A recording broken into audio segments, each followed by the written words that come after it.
त्याचे परिश्रम, त्याचा वेळ, त्याचा पैसा हा अतिशय तोलामोलाचा असतो आणि शेतकरी हा विचार करतो की शेवटी काय होणार, पण नक्की हा विचार करतो की माझी फळबाग चांगली येणार.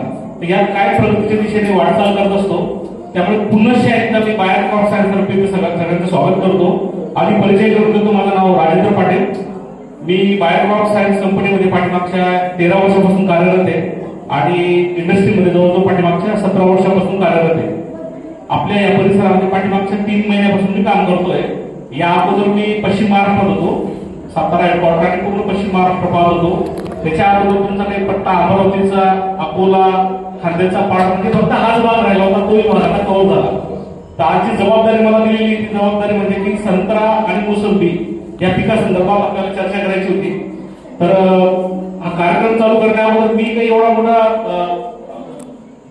विश्लेषक नाहीये, पण निश्चितच फळबागांमध्ये काम करत असताना ज्या ज्या अडचणी आल्या, ज्या ज्या अडचणी आहेत, त्या अडचणींचं आपल्या पद्धतीने कसं निवारण करता येईल याच्याविषयी आपण नक्कीच चर्चा करूया. कारण की जवळजवळ बरेचसे इथं बसलेले मंडळी जे अनेक वर्षापासून संत्रा या पिकामध्ये काम करतात, जी मंडळी 24 तास पिकासोबत असते शेतकरी, तर त्याला बारीक बारीक बारकावे सगळे माहीत असतात. फक्त आज बायर क्रॉप सायन्सचा प्रतिनिधी उपस्थित आहे. आता सध्या मी नागपूर जो स्क्वॅड आहे, नागपूरमध्ये जवळजवळ आमचे 8 ते 9 जिल्हे येतात, याच्यामध्ये मार्केटिंगचं काम करतोय. पण पाठीमागचे 16 ते 17 वर्ष संशोधन विभागात काम केलेले आहे. जे काही बाहेरचे प्रॉडक्ट दिसत आहेत हे बरेचसे प्रॉडक्ट माझ्या हाताकडून गेलेले आणि हे प्रॉडक्ट ज्यावेळेस अप्रूव्ड होतं त्यावेळेस बाजारात येतात. त्यामुळे मी आपल्यासोबत आधी चर्चा करणार आहे सध्या काय चालू आहे संत्रा किंवा फळबाग पिकांमध्ये आणि भविष्यात काय होणार आहे, काय काय अडचणी आपल्याला पाहायला भेटणार आहे, तर त्याच्याविषयी आपण आज चर्चा करूया. तर आता जेव्हा फळबाग म्हटल्यानंतर फळबागांमध्ये महाराष्ट्रामध्ये काम करत असताना मला जो योग आला तो संत्रा असू द्या, मोसंबी असू द्या, केळी असू द्या, डाळिंब असू द्या, द्राक्ष पाठीमागचा विषय होता. द्राक्षामध्ये सफल काम झालं. त्यानंतर जे पीक चांगल्या पद्धतीने बारामतीमध्ये पाहायला मिळालं ते म्हणजे सीताफळ जे पीक आहे, पेरू या पिकामध्ये काम झालं. तर हे पाहत असताना पाठीमागच्या 8-10 वर्षांमध्ये प्रत्येक पिकामध्ये जळगावमध्ये ऍपल बोर येतं ते पीक असू द्या, हे पाहत असताना प्रत्येक वर्षी प्रत्येक पिकामध्ये काही ना काही बदल होतात.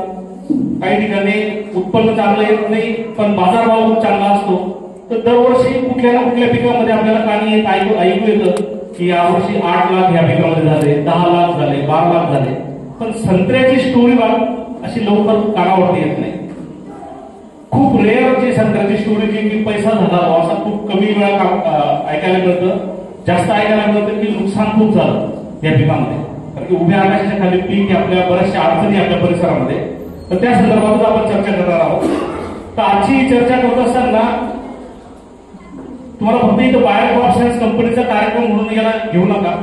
मी जी चर्चा करणार आहे बायर क्रॉप सायन्सची फक्त 40-50% चर्चा करणार आहे. कारण मी एक गोष्ट समजतो, कुठल्याही पिकामध्ये एक कुण्या एका गोष्टीमुळे उत्पन्न कधीच येत नाही, कधीच येणार. जर कोणी म्हणत असेल की बाहेरचे प्रॉडक्ट वापरा किंवा हे प्रॉडक्ट वापरा उत्पन्न वाढणार, साफ चुकीचं आहे. ती शेती, तो शेतकरी, त्याने केलेलं नियोजन, देवाने दिलेली साथ, या सर्व गोष्टींचा जेव्हा योग चांगला येतो त्यावेळेस उत्पन्न येतो. हा एक पार झाला त्याच्यातला, पण तो पण तितकाच महत्वाचा आहे हे पटवून देण्यासाठी मी थांबतोय. आजची चर्चा होणार आहे ही फक्त औषधींसाठी नाही होणार आहे. आजची चर्चा तुमचं खताचं नियोजन कसं असलं पाहिजे, पानाची अवस्था किती महत्वाची पिकामध्ये, ज्या मला गोष्टी माहिती त्याच्यावरती आपण चर्चा करूया. आणि सरते शेवटी जे काही तुमचे प्रश्न असतील त्या प्रश्नांचं मी पुरेपूर उत्तर देण्याचा प्रयत्न करेन. ज्या गोष्टी नाही मला समजल्या, जे एक्सपर्ट असतील त्यांना विचारून सांगेल, पण निश्चित तुमच्या प्रश्नाचं उत्तर देण्याचा प्रयत्न करेल. तर शेतकरी बांधवांनो आपण आज सुरुवात करूया. जनरली संत्रा पिकामध्ये क्रॉप सेट व्हायला, उत्पन्नाच्या आर्थिक दृष्टी सेट व्हायला 4-4.5-5 वर्षाचा कालावधी लागतो. तोपर्यंत आपण अपेक्षा धरतो की 50 फळं, 100 फळं आपण अपेक्षा धरतो. एक वेळा पीक स्थिर झालं, न्यूट्रल झालं, 400 फळं, 500 फळं आपण एका झाडाचं आपण नियोजन पाहतो. आता ज्या वेळेस एखादं झाड 300 पासून 500 फळं देणार आहे आणि एवढं मोठ्या प्रमाणामध्ये जेव्हा एखादं झाड फळ बाहेर काढतं, साहजिकच त्याची ताकद पण तेवढ्या मोठ्या प्रमाणामध्ये वापरली गेलेली असते. आपलं फक्त गणित काय असतं जनरली, तुम्ही असो किंवा मी असो, महाराष्ट्रात शेतकरी काय आहे की एखादी अडचण आली, जशी आता आपल्या इथे एक मोठी समस्या जी प्रत्येक एरियामध्ये शेतकरी सांगतो की साहेब फूट बरोबर नाही निघालेली, मागं पुढं फूट झालेली. काहींचं म्हणणं आहे की साहेब फक्त काही वाढच झालेली, फुलं पाहिजे तशी फुलं लागलेली नाही. काहींचं म्हणणं आहे की फुलगळ आमच्याकडे खूप मोठ्या प्रमाणामध्ये होतं. काहींचं म्हणणं आहे की फळं जे ते सुपारी आकाराचे फळं आता गळायला लागलेले. काहींचं म्हणणं आहे की बुवा साहेब दोघही बार आहेत, एक बार गाळायचा आहे, करायचं काय, अशा बऱ्याचशा अडचणी आपल्याला पाहायला भेटत आहेत. पण मी एक समजतो, फळबाग या पिकामध्ये त्या झाडाचं फळं काढल्यानंतरचं जे नियोजन आहे ते अतिशय महत्वाचं आहे. आता इथं तुम्हाला आमचे ना बरेचसे उदाहरण मी बाकी पिकांचे पण देणार आहे आणि बिलकुल त्याशी रिलेटेड आहे. आता आपल्या भारत देशामध्ये जे वातावरण आहे त्या वातावरणाच्या हिशोबाने आपल्या इथं द्राक्ष पीक आलंच नाही पाहिजे. द्राक्ष पीक हे साधारण जी समुद्राची लेवल आहे त्या लेवल पासून 800-900 मीटर अंतरावरती अल्टिट्यूड वातावरण असताना थंड वातावरणामध्ये येणारं पीक आहे.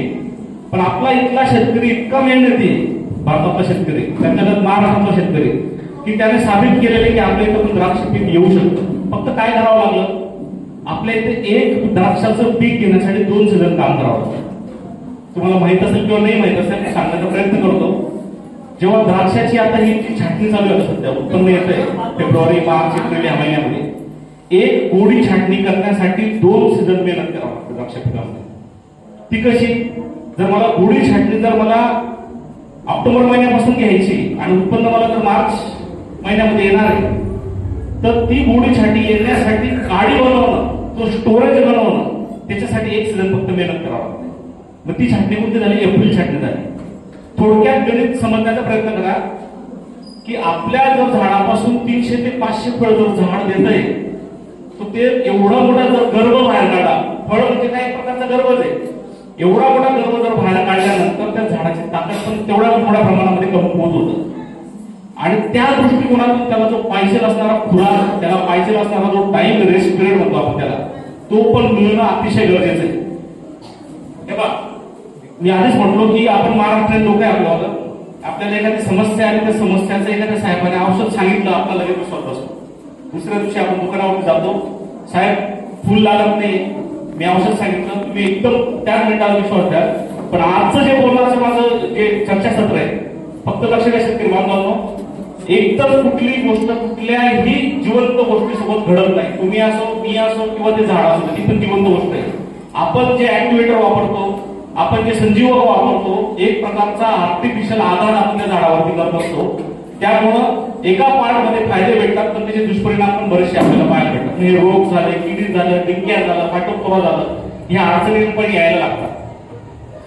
आता एखाद्या गर्भवती महिलेने बाळ जन्माला आल्यानंतर, बाळ जन्माला दिलं त्यानंतर साधारण 2 ते 3 महिने त्या महिलेला स्टेबल व्हायला लागतात. मग आपल्या घरामध्ये तिची खूप काळजी घेतली जाते. खारी, खोबरं, ड्रायफ्रुट्स, बऱ्याचशा गोष्टी तिला प्रोव्हाइड केल्या जातात. का, तिच्या शरीराची झीज भरून घेण्यासाठी. हीच गोष्ट त्या झाडाला पण लागू आहे. जर उत्पन्न काढलं तर उत्पन्न काढल्यानंतर थोडा जो रेस्ट पिरियड होतो, रेस्ट पिरियड जमिनीवरती अवलंबून आहे. जर आपली हलकी जमीन आहे 25 ते 40 दिवस, जर मध्यम जमीन आहे साधारण 45 ते 50 दिवस, जर भारी जमीन आहे तर 60 ते 70 दिवस त्याला रेस्ट पिरियड भेटला पाहिजे, तेवढा ताण भेटला पाहिजे. त्या ताणाच्या अवस्थेमध्ये त्याचा खुराक त्याला भेटला पाहिजे. त्याच वेळेस त्याची काळीमध्ये स्टोरेज चांगला तयार होणार आणि देणारा फळवळू चांगल्या पद्धतीने देणार. म्हणजे अडचणी आपल्याला येतात नंतर, ज्याच्यावरती आपण आवड खर्च करतो, कदाचित तो खर्च आपला 50% कमी होईल. ही असो किंवा बाकी कंपनी आहे, पैसे कमवायला लागलेले आहेत. आता मी एम्प्लॉई म्हणून त्याच्या 2 गोष्टी चांगल्या सांगतात. पण जर बेसिक गोष्टी आपण जर चांगल्या केल्या तर कदाचित तो खर्च पण आपल्याला कमी करता येऊ शकतो. आहे औषध आहे की असा विषय नाही, एक औषध सांगेल त्या औषधाने फायदा पण होणार, पण ती 100% झीज भरून निघणार.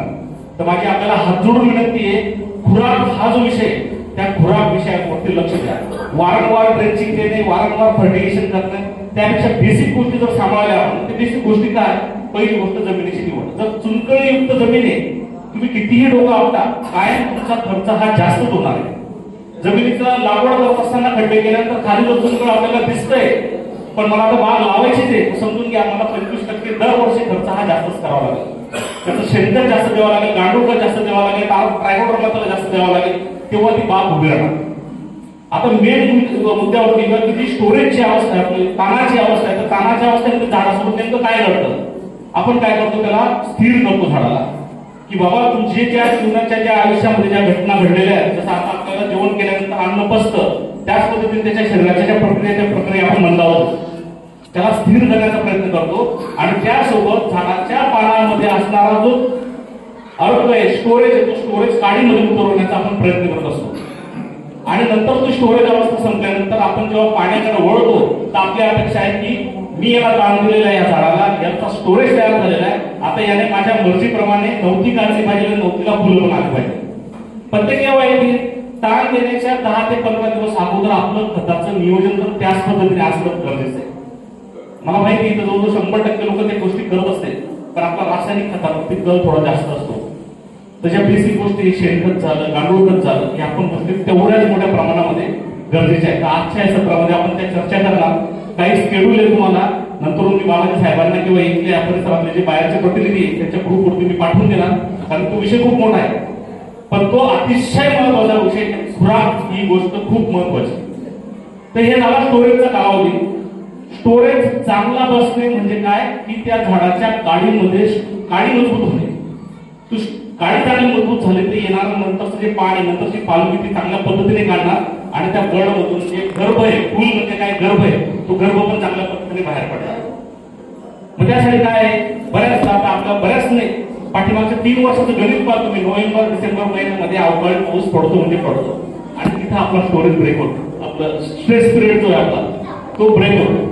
तिथं झाडामध्ये अनइव्हन फूट येते. आज झालं, पाठीमागच्या वर्षी झालं, तिथून पुढे पण ते होणारच आहे. पण तिथं काहीतरी आपल्याला ऍडिशनल गोष्टी करणं गरजेचं आहे. मग त्या 2-3 गोष्टी तुम्ही बायर कंपनीचं इग्निटस नावाचा प्रॉडक्ट आहे, ज्याच्यामध्ये मेपिकेट क्लोराईड प्लस सायक्लोराईड नावाचा घटक आहे, त्याची फवारणी करू शकतात. 80 मिली प्रति एकर ह्या प्रमाणामध्ये घेऊ शकतात. 8 मिली प्रति पंप ह्या प्रमाणामध्ये घेऊ शकतात, की जी अनावश्यक पानं तयार झालेले पानाचा अर्क त्या काडीमध्ये उतरवून पान गळ करणं. किंवा तेही नाही करायचं तर 05234 आपण 2 लगातार 7 ते 8 दिवसानंतर 2 फवारण्या घेऊ शकतो. 2 किलो प्रति एकर या प्रमाणामध्ये 2 किलो 200 लिटर पाण्यामध्ये टाकून त्याची फवारणी घेऊ शकतो. त्याच्याने पण काडीमध्ये स्टोरेज चांगल्या पद्धतीने उतरतो. किंवा 1% बोर्डोची पेस्ट पण आपण झाडावरती पिच करू शकतो, फवारू शकतो. त्याच्याने पण स्टोरेज चांगला मेंटेन होतो आणि स्ट्रेस मधून झाड हे जे सुप्त अवस्थेमध्ये झाड ठेवलेले तिथून काडीमध्ये उतरण्यामध्ये मदत होतो. 2-3 गोष्टी तुम्ही 100% करतात. आपल्या इथं जो ट्रेंड आहे मेपिकेट क्लोराईड किंवा क्लोरोमेपिकेट क्लोराईड, आता मी इथं कंपनीचे नाव घेणार नाही, जसं आपण म्हणायचं म्हटलं चमत्कारचा वापर करत असाल काय लोक लिव्हसिनचा वापर करत असाल, तर बायर कंपनीचं एक इग्निटस नावाचं पण प्रॉडक्ट आहे. पण केव्हा जर नॅचरल गळ झाडाने केलेली आहे त्यावेळेस गरज नाही. जर अवकाळी पाऊस पडला तर त्यावेळेस ऍडिशनल गोष्टी देणे गरजेचे आहे. म्हणून इथं बाहेरचं प्रॉडक्ट वापरणं, जर गरज असेल, पाऊस पडला आणि आपली नॅचरल जी ताण म्हणतो आपण त्याला, मराठीतून ताण हा शब्द आहे, की हलक्या जमिनीमध्ये साधारण 25 ते 40 दिवसाच्या दरम्यान ताण बसणं गरजेचं ते त्या दिवस त्याचा स्टोरेज चांगल्या पद्धतीने तयार होणार काडीमध्ये. मध्यम जमिनीमध्ये साधारण 40 दिवसापासून तर 55 दिवसापर्यंत ताण बसणं गरजेचं आहे.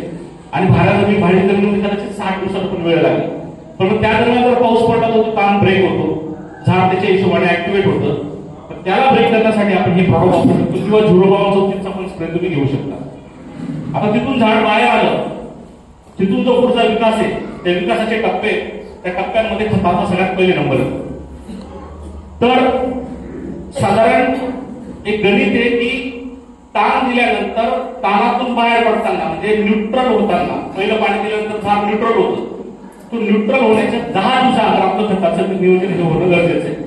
रासायनिक खताचे तर आपल्याला चांगला वापर होतो. आता मी काही कुठल्या खताच्या कंपनीतून नाही, पण जे एक्सपर्ट लोकांनी कामं चांगल्या पद्धतीने केलेली त्यांच्याकडून माहिती घेतलेली आणि ती तुम्हाला पोहोचवण्याचा प्रयत्न करतो. तर याच्यात गणित आहे की साधारण 8 वर्षापर्यंतची जी झाड आहे, एका झाडाला किती ग्रॅम खत केलं पाहिजे ताण ब्रेक होण्याच्या 10 दिवसा अगोदरपर्यंत, आणि 8 वर्षावरील झाडाला किती खत केलं पाहिजे. तर त्यामध्ये आपण इथे दिलेले की साधारण 30 ते 45 दिवस बाहेर येण्या अगोदर ताण सोडण्यापूर्वी युरियाचं गणित जे आहे, युरियाचं गणित आपल्याला जमीन आणि पडणारा पाऊस, अवकाळी असू दे किंवा मुख्य पाऊस असू द्या, त्याच्या हिशोबाने आपल्याला युरियाचं गणित करायचं. पण बाकी खतांची जी गरज आहे ती तुमचं पोटॅश सुपर फॉस्फेट, ज्याच्यामध्ये फॉस्फरस जाणार आहे आणि म्युरेट ऑफ पोटॅश जाणार आहे, म्हणजे ज्यामध्ये आपला पोटॅशियमचे मुख्य घटक हे बेसिक बेसल डोसला जाणं गरजेचं आहे. कारण की प्रत्येक खताचा जमिनीमध्ये लागण्याचा क्रम आणि जमिनीमधून विघटन होण्याचा कालावधी हा वेगवेगळा आहे. युरिया आज टाकला तुम्ही 48 तासामध्ये झाडाला अवेलेबल होतं, पण जे फॉस्फरस आहे ते आज टाकल्यानंतर किमान 28 ते 33 दिवस हे लागण्यासाठी घेते. तर त्यावेळी ते झाडाला लागलं पाहिजे. नंतर आपण जेव्हा म्हणतो की साहेब गळ होते, तर गळीचे 5 ते 6 कारण आहे. त्यातलं एक कारण म्हणजे त्यावेळेस फॉस्फरस अवेलेबल नाही राहणार. आता मला बऱ्याचशा लोकांचे फोन आले की साहेब फूट व्यवस्थित निघाले, मी काही ठिकाणी फूट लागली पण फुल निघत नाही. पण त्यांना मी काय म्हणतात, जे अवेलेबल फॉर्म मध्ये फॉस्फरस अवेलेबल आहे 1261 त्याचा स्प्रे सांगतात. कारण की ज्यावेळेस वेळ होती ती वेळ आता निघून गेलेली. पण आता इन्स्टंट उपाय म्हणून काय आहे की फॉस्फरस त्यांना अवेलेबल फॉर्म मध्ये 48 तासामध्ये लागू होते. ते कोणतं आहे ते म्हणजे फर्टिगेशन. तर त्यामध्ये 1261 आपण घेऊ शकतो, फॉस्फरस त्याच्यामध्ये जाणार. तर हे जे शेड्यूल आहे हे प्रत्येक झाडाच्या हिशोबाने जर 8 वर्षाच्या आतील आहे तर त्याला 400 ग्रॅमच लागेल सिंगल सुपर फॉस्फेटचा वापर आपण जर करत असाल तर. आणि जर 8 वर्षावरचं झाड आहे तर त्याला 800 ग्रॅम लागेल. त्यानंतर पूर्णपणे बहार आल्यानंतर 200 ग्रॅम लागेल आणि नंतर साधारण 400 ग्रॅम लागेल. 8 वर्षानंतर टोटल जो तो ग्रॅम मध्ये डोस गेला पाहिजे सिंगल सुपर फॉस्फेटचा 8 वर्षाआधी 600 ग्रॅम प्रति झाड आणि 8 वर्षाच्या वरील असेल तर 1200 ग्रॅम. त्याच्यामध्ये हा सल्फर खूप इम्पॉर्टंट आहे. हा सल्फर पण बेसल डोस मध्ये जाणं तेवढं गरजेचं आहे. पंजाबराव डग साहेबांनी जेव्हा हे फोरकास्ट द्यायचं काम चालू केलं, पहिले 2 वर्ष लोकांनी खूप चांगल्या पद्धतीने आहे, फोरकास्ट पण चांगले येत होते. पण ज्यावेळेस सल्फर हा विषय त्याच्या डोक्यात आणला, शेतकऱ्यांच्या विश्वासात बसला, तर दुकानदारांचे 8-8, 9-9 वर्ष जुने गोडाऊनमध्ये पडलेले सल्फर 2 महिन्यामध्ये पूर्ण साफ झाले. एक उदाहरण दिलं की, पण सल्फर हा अतिशय महत्वाचा आहे. न्यूट्रिएंट म्हणून पण काम करतो आणि बुरशीनाशक म्हणून पण काम करतो. आता सध्याचं जे वातावरण आहे, रात्रीचा संध्याकाळचा गारठा असतो आणि दिवसाचं कडक टेम्परेचर, तर भुरी नावाचा आजार भाजीपाला वगैरे पिकांवरती मोठ्या प्रमाणात येतं. त्याला मारण्याचं काम हे सल्फर चांगल्या पद्धतीने करतात.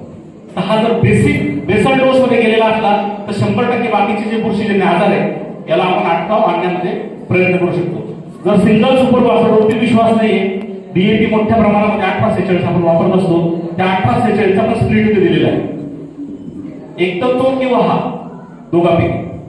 बाकी जे खतं आपल्याकडे अवेलेबल आहे त्या प्रत्येक खताचा आपण स्प्लिट काढू शकतो. पण जनरल लोकांना समजण्यासाठी तिथे 2-4 दिलेले, तर त्या हिशोबाने आपण ह्या खताचं नियोजन हे करणं तेवढंच गरजेचं आहे.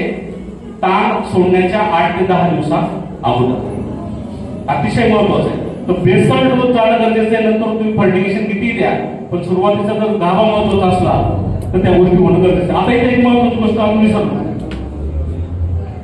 बऱ्याचदा आपल्या जमिनीमध्ये फॉस्फरसचंही प्रमाण अवेलेबल असेल. आता काही माती परीक्षण आपण केलेली नाही किंवा पोटॅशचं पण प्रमाण असेल अवेलेबल, पण ते किती फॉर्म मध्ये अवेलेबल आहे आणि झाड ओढते का ते पण तितकं महत्वाचं आहे. मूळ चालू असणं पण गरजेचं आहे. आता एक खताचं नियोजन कसं करायचं आपल्याला, पहिलं पाणी थोडंसं आपण हलकं पाणी देतो, नंतर चिंबट पाणी देतो. तर पाणी देण्यावर आपल्याला द्यायचे, पण खताच्या ज्या टोकाच्या मुळा आहे, ज्या मुळा ऍब्सॉर्ब करतात, पांढऱ्या मुळा ऍब्सॉर्ब करतात, त्या मुळांच्या दायऱ्यामध्ये खत पडणं गरजेचं आहे. फक्त झाडापाशी फिरून उभे नाही. मग ते कसं लक्ष देणार आपल्याला, दिवसा 12 वाजता आपल्याला ती झाडाची सावली पडते, तो जो परीघ आहे त्या परीघमध्ये आपल्याला देणं गरजेचं आहे. जे ऍब्सॉर्ब करणाऱ्या मुळा आहे, जे खत उचलणाऱ्या मुळा आहे, ते तिथं अवेलेबल आहे, त्या झाडाजवळ अवेलेबल नाही. ज्या लोकांनी ड्रिप केलेलं असेल तर ड्रिपच्या आजूबाजूला पण आपण ते खत देऊ शकतो किंवा तिथेही ड्रिंचिंग करू शकतो, तर ते झाडाला अवेलेबल होणार. तर हा एक दुसरा पार्ट झाला. मी तुम्हाला अगोदर सांगितलं, फक्त औषधीवरती नाही बोलणार. पहिला जे ते ताण अवस्था अतिशय महत्वाची. ताण अवस्था नाही आली असेल तर त्याच्यासाठी उपाययोजना तुम्हाला सांगितल्या. दुसरं खुराक महत्वाचं आहे. खुराक जाणं गरजेचं आहे. त्या खताच्या माध्यमातून आपण देऊ शकतो आणि तिथून पुढच्या गोष्टी आपण त्याच्यावरती चर्चा करूया. एक ऍडिशनल गोष्ट, पाठीमागची मीटिंग आपली कुठे कोणत्या गावात आहे, मोहाडमध्ये. तिथे बऱ्याचशा लोकांचे प्रश्न होते साहेब की एक सारखी फूट निघाल्याचे तर फुलं लागलेली नाही. तर याच्यामध्ये हा रोल पण खताचाही रोल तितकाच महत्वाचा आहे आणि पाण्यात ताणाचाही रोल तितकाच महत्वाचा आहे. त्यामुळे याच्यावरती थोडासा आपण वेळ जास्त दिला. दुसरं महत्वाचं आहे की आपल्या इथं एक प्रश्न तुम्हाला आहे की एकतर्फीने चुकीचं आहे. शेत ताण काढल्यानंतर प्रत्येक वर्षी आपण शेताची मशागत करतो, सर्व मंडळी करतात की नेमकं काय करतात त्याच्यामध्ये, मशागत मध्ये नेमकं काय करतात आणि झाडाच्या कोणत्या भागात करतात. कदाचित आता ही एक गोष्ट तुम्हाला माहित असेल, पण आता आहे सगळं म्हणून चर्चा आहे. टिलर मारत असेल, रोटावेटर मारतात, किती खोल मारतो आपण? 4 साईज.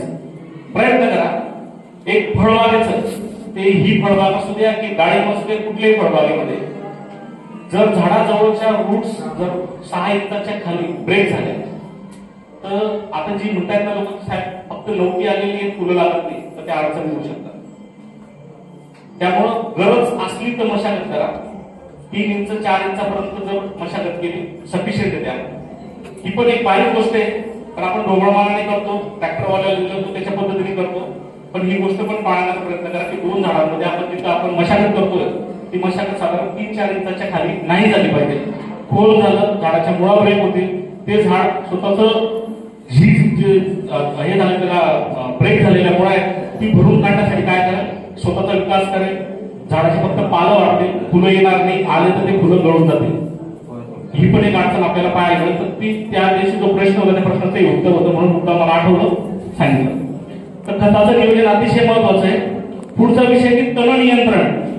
तण नियंत्रणामध्ये आता R&D मध्ये काम करत असताना 8 वर्ष अगोदर चहाचे जे शेतकरी, चहाचे बागायतदार, आसाम, तमिळनाडू या भागामधल्या बागायतदारांच्या खूप अडचणी होत्या. संशोधनामध्ये काम करत असताना की त्यांचं वर्षाला कमीत कमी 5 ते 6 फवारे तण नियंत्रणासाठी होत होते. आपले पण साधारण 2-3 फवारे होत असतील तण नियंत्रणासाठी. जो द्राक्षाचा शेतकरी म्हणजे एकदम नाजूक शेतकरी म्हणूया, कारण की हाय इनपुटचं प्रॉडक्ट पीक आहे, त्याची व्हॅल्यू पण मोठी बनते, खूप सेन्सिटिव्ह पीक आहे. तर त्या पिकामध्ये पण जवळजवळ 4 फवारण्या शेतकरी हा तण नियंत्रणाच्या करतात. आता याच्यामध्ये जनरली जर विचार केला, कंपनीचं नाव नाही घेतलं तर ग्लायफोसेट हा प्रॉडक्ट किंवा ग्लुकोनिसेट अमोनिया हे प्रॉडक्ट लोक वापरत असतात. म्हणजे कोणी 41% वापरतं, कोणी 44% वापरतं, कोणी 71% वापरतं, वेगवेगळे प्रमाण आहे त्यामध्ये. पण तण आपल्या परिसरामध्ये फिरत असताना काही लोकांचं म्हणणं पडलं की साहेब ग्लायफोसेट वापरल्याने फुलगळ होते. काहींचं म्हणणं की बहार व्यवस्थित सेट होत नाही जर तणनाशक वापरलं. जर कंपनीचं नाव घ्यायचं म्हटलं तर बाहेर कंपनीचं राऊंडअप आहे, राऊंडअप आपली बाजारामध्ये बरेचसे प्रॉडक्ट आहे, हे वापरल्याने गळ होते. आम्ही अनुभवलेले आहे असं. तर आधी क्लिअर करून देतो की कुठल्याही तणनाशकाने ते कुठलंही पीक असू द्या, कुठल्याही प्रकारची गळ होत नाही. त्याचं कामच नाही. त्याचं काम काय, ज्या हिरव्या गोष्टीवरती, ते तण असू द्या पीक असू द्या, ज्या हिरव्या गोष्टीवरती पडलं त्याला मारणार, ज्या हिरवी गोष्ट सोडून ज्या कुठल्याही गोष्टीवरती पडू द्या ते निष्क्रिय होणार. त्याच्या फ्युम्स उडत नाही, असा कुठल्याही प्रकारचा रेकॉर्ड नाही. ते आपल्या मनामध्ये भरलेलं आहे, त्या हिशोबाने आपण बोलतो. दुसरी महत्वाची गोष्ट, तणनाशक कुठलं पण असू द्या. आता आपण वापरणारे सगळे नॉन सिलेक्टिव्ह, काही अजून संत्र्यामध्ये असं संत्रा पिकासाठी आलेलं कुठलं तणनाशक नाही. तर आपण जे तणनाशक फवारतो तर ते फवारताना साधारण आपली एक पिकाची मर्यादा, त्या मर्यादेच्या हिशोबाने तणनाशक फवारलं गेलं पाहिजे. पण आपल्याला तणांचा खर्च एवढा होतो त्यामुळे आपण विचार करत नाही की ते झाड किती वर्षाचे, त्याला तणनाशक केव्हा गेलं पाहिजे. तर जनरली संशोधनातून असं निघून आलेलं आहे की 3 वर्षाच्या आतील झाडामध्ये तणनाशकाचा वापर टाळला पाहिजे. ते बाहेरचा असू दे किंवा कुठल्याही कंपनीचा असू दे. त्याचं कारण का, ज्यावेळेस पहिल्या वर्षी आपण कलम लावले, कलम लावल्यापासून 2.5 ते पावणे 3 वर्षापर्यंत जो खोड असतो त्या खडखोडावरती हिरव्या रंगाचे क्लोरोफिलचे हरित द्रव्याचे ठिपके त्याच्यावरती तुम्हाला पाहायला मिळते. 3 वर्षानंतर त्याच्यावरती जी बाग आहे, ज्याला आपण साल जाड तयार होत असते. 3 वर्षाच्या आधी त्याच्यावरती हरित द्रव्याचे कण असते. मी आधीच सांगितलं, कुठलंही तणनाशक ग्लायफोसेट बेसिस ते कुठल्याही हिरव्या गोष्टीवरती पडल्यानंतर त्याला नामशेष करणार, त्याच्यावरती काही ना काही असर करणार. मग तुम्ही म्हणाल साहेब इतक्या वर्षापासून वापरतोय तरी नुकसान झालं नाही. नुकसान काय झालं, त्याने 100% नुकसान नाही केलं, पण वर्षाने गणितचे तुम्ही 3 वर्षाच्या आतील बागेमध्ये तणनाशक वापरताय, 5%, 10%, 15%, 20% उत्पन्नामध्ये घट आपण करतोय. तर माझी विनंती एकच आहे, कुठलंही तणनाशक फवारा, पण 3 वर्षाच्या आतील बागेमध्ये आपल्याला तणनाशक नाही फवारलं पाहिजे. पुढचं 3 वर्षांनंतरच्या बागेमध्ये ज्यावेळेस तणनाशक फवारतो तर खाली कुठल्याही प्रकारची फूट नसली पाहिजे. समजा हे झाड आहे, या झाडाच्या खाली जर एखादं पान नमकलेलं आहे तर ते पानही काढणं तेवढं गरजेचं आहे. का, ते तणनाशक त्या पानावरती पडून ऍब्सॉर्ब होणार, परत झाडाच्या मुळापर्यंत पोहोचणार आणि त्याला ते करणार नुकसान ते करणार. कदाचित तुमचं झाड जिवंत राहील पण हळूहळू उत्पन्नावरती घट ते करत राहील. हे 2 विषय जे पुढचा विषय सांगण्याअगोदर हे 2 विषय डोक्यात ठेवा. हे फक्त ह्या प्रॉडक्टसाठी नाही, बाजारामध्ये असणाऱ्या प्रत्येक तणनाशकाला हा नियम लागू आहे. पण आपली अडचण काय आहे की आपल्याला तण नियंत्रण करायचं असतं, त्यामुळे या बारीक गोष्टींचा आपण एवढा विचार करत नाही. आता हे जे तणनाशक कंपनीने आणलं त्याच्यात कुठली जादू केलेली बऱ्याचशा गोष्टी लोकांच्या मनामध्ये आहेत. की साहेब ह्या तणनाशकांमुळे पूर्णपणे तण शेतातून गायब होऊन जाणार, झाडाला मोठ्या प्रमाणात इम्पॅक्ट होणार. तर असली काही गोष्टी नाहीये. हे तणनाशक कंपनीने याच्यासाठी आणलं की जो शेतकरी वर्षातून 3, 4, 5 फवारण्या घेत होता त्या शेतकऱ्याला फक्त 1 फवारणी घेण्याची गरज आहे. पुन्हा एकदा सांगतो, मला मंडळी थोडं शांत राहा.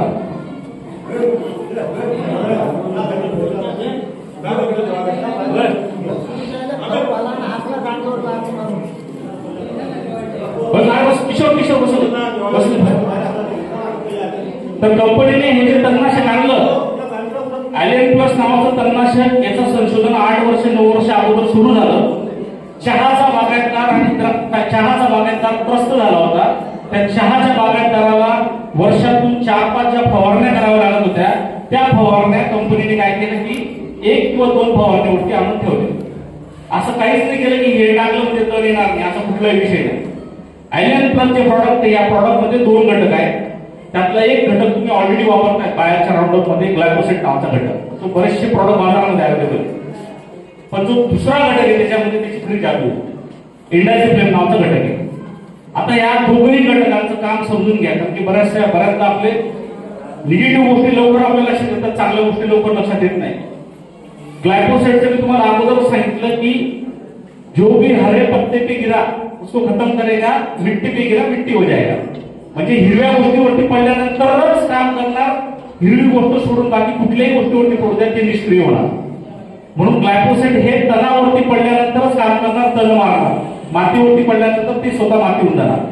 आणि दुसरा जो घटक आहे इंडायझेफ्लेम, तो घटक जमिनीवरती पडणं गरजेचं आहे, जमिनीच्या मातीच्या संपर्कात येणं गरजेचं आहे.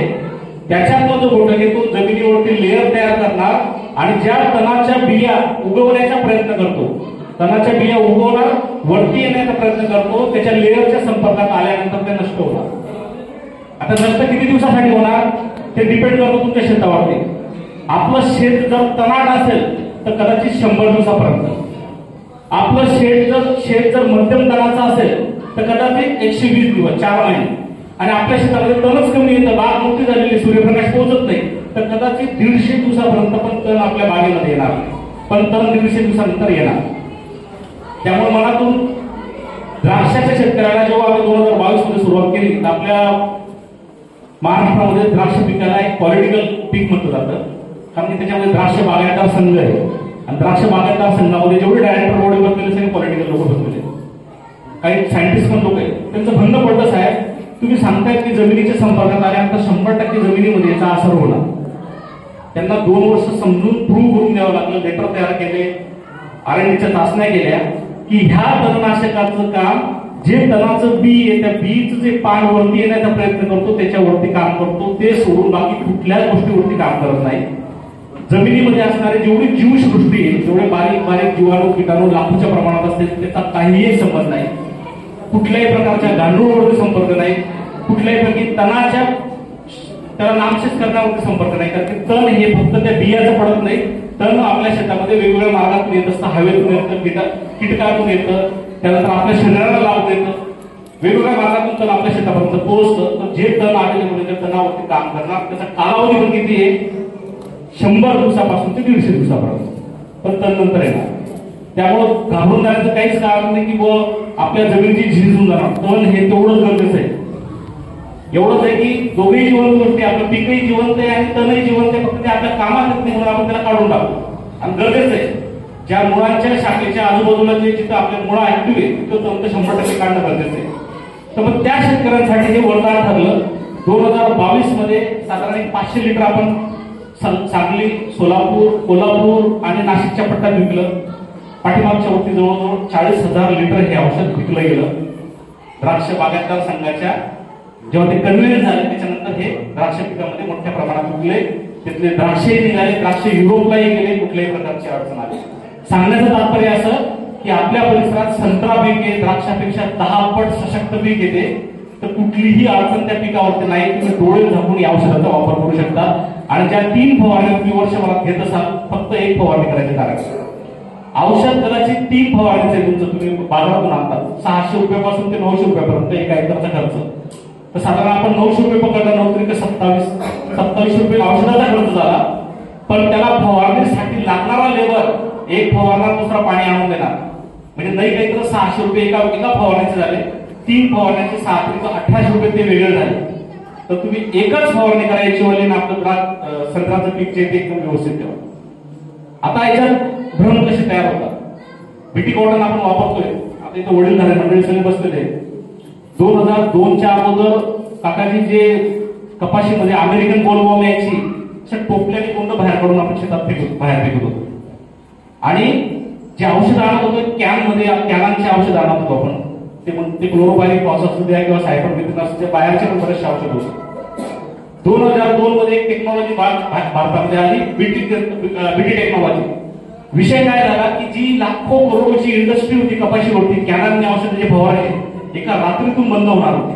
त्यामुळे भरपूर मोर्चे निघाले, बऱ्याचशा गोष्टी झाल्या की बीटी तंत्रज्ञान असं प्रॉब्लेमॅटिक आहे. पण शेवटी शेतकऱ्यालाही कळालं की आपल्या फायद्याचा विषय.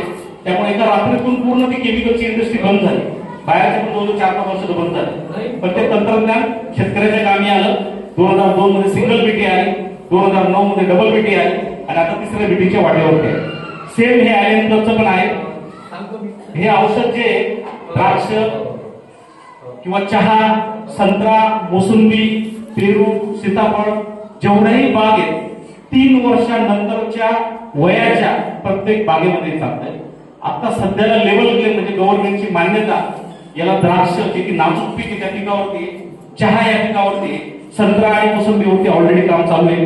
बदनापूर रिसर्च स्टेशन मोसंबीचं जे बदनापूरला आहे संभाजीनगर जिल्ह्यामध्ये, ते स्वतः आता रिकमेंड करायला लागलेलं आहे. मोसंबीचं मोठं क्षेत्र हे संभाजीनगर जिल्ह्यामध्ये आहे. तिथं मोठ्या प्रमाणामध्ये हे वापरतात. आपल्या परिसरामध्ये पण जवळजवळ 800-900 लिटर आपण अमरावतीच्या भागामध्ये विकलेले, काही पाठीमागच्या वर्षी आपल्या परिसरात पण वापरलंय. तर तुम्ही डोळे झाकून हे औषध वापरू शकता. आता हे औषध वापरायचं कसं? पाऊस पडल्यानंतर पण वापरू शकता किंवा चिंबट पाणी दिल्यानंतर, दुसरं जे पाणी देतो चिंबट पाणी तेव्हाही घेऊ शकता. फक्त जमिनीमध्ये ओलावा असणं अतिशय गरजेचं आहे. ते प्रत्येक तणनाशकाला लागू, ते फक्त या औषधाला नाही. चांगला जेवढा ओलावा राहणार तेवढा औषध जास्त काम करणार. दुसरी महत्वाची गोष्ट तुम्हाला आधीच सांगितली की हे औषध फवारताना औषध तणावरती पण पडलं पाहिजे आणि जमिनीवरती पण पडलं पाहिजे. त्यामुळे तणाची अवस्था 2 ते 4 पानाची असली पाहिजे.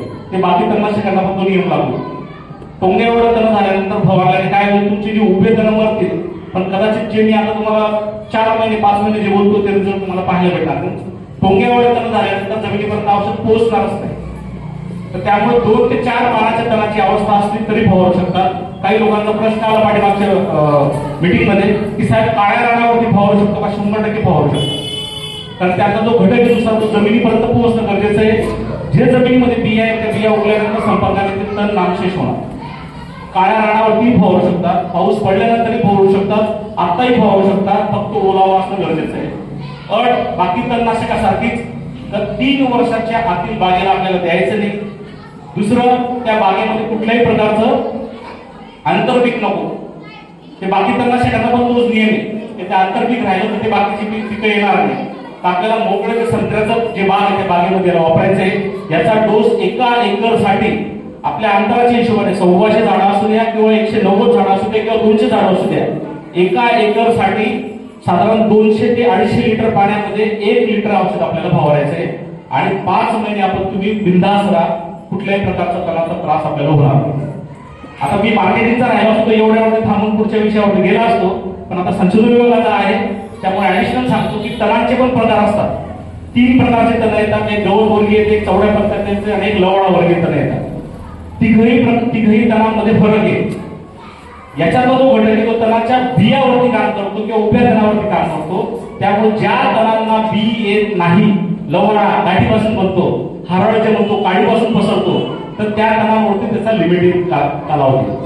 बाकी राऊंडअप वगैरे जे बाकीचे जे तणनाशक आहे बाजारामध्ये ग्लुकोनिसेड अमोनिया घटक असलेले, हे जर 25-30 दिवस काम करतील तर हे लवाळ्यावरती 50 दिवसापर्यंत डोळे झाकून काम करतात. लवाळा मारण्याची पद्धत समजून घ्या.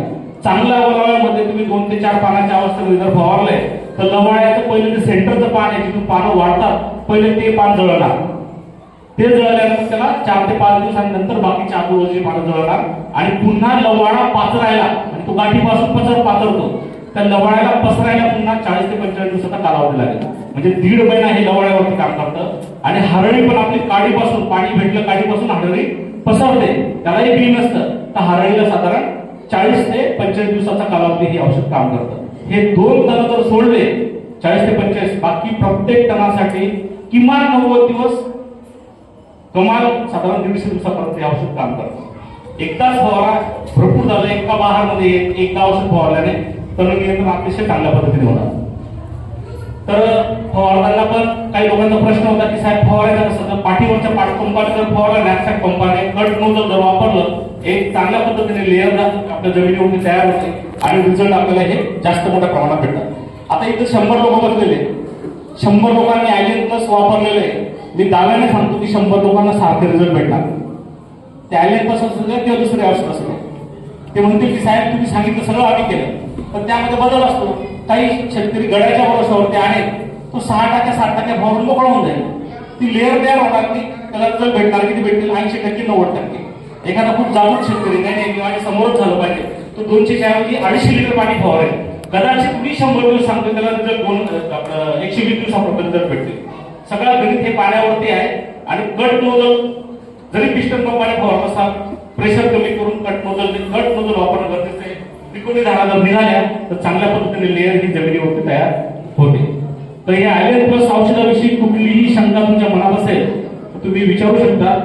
या औषधाचा कुठल्याही प्रकारचा अपाय आतापर्यंत तरी आम्ही पुढे नोटीस केलेली नाही आणि यापुढे पण येणार नाही, एवढं चाचणी या औषधाच्या झालेल्या आहे. तर याच्यात आपण आपल्या स्वतः या साहेबांनी जे आहे द्राक्षाचे फोटोग्राफ्स आहे, पण आपल्या परिसरामध्ये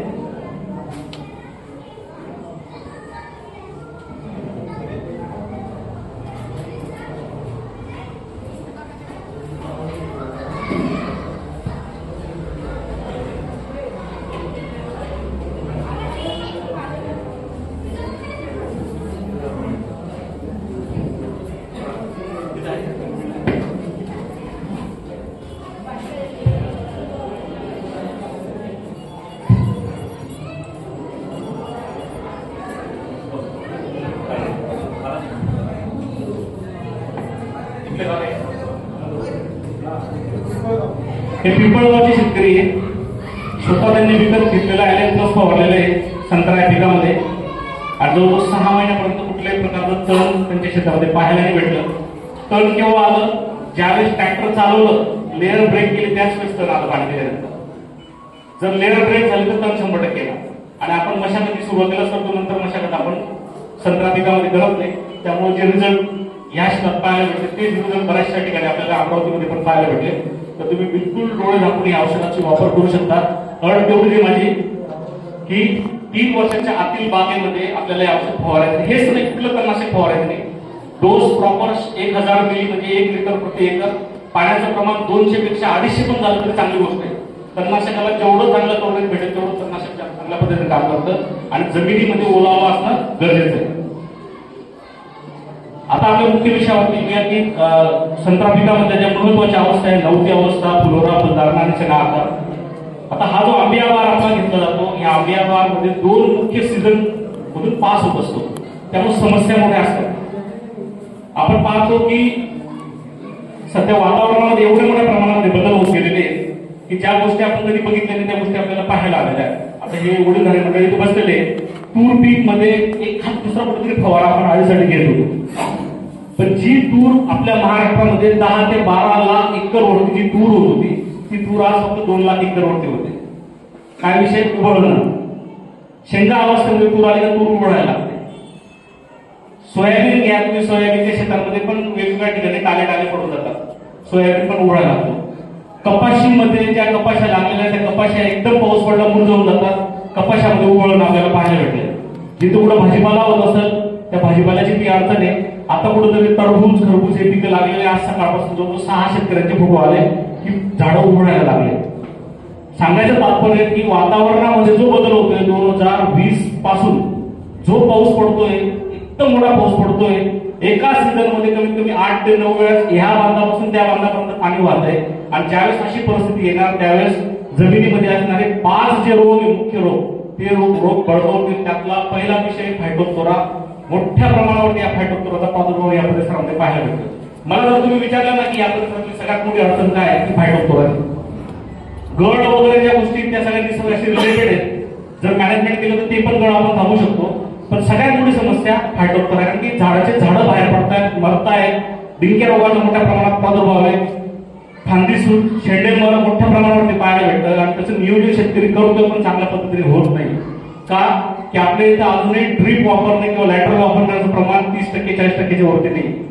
जे काही पाणी देतो सगळं मोकळं पाणी देतो. एका झाडावरती आलेलं इन्फेक्शन पाणी दिलं दुसऱ्या झाडापर्यंत आरामात पोहोचतो.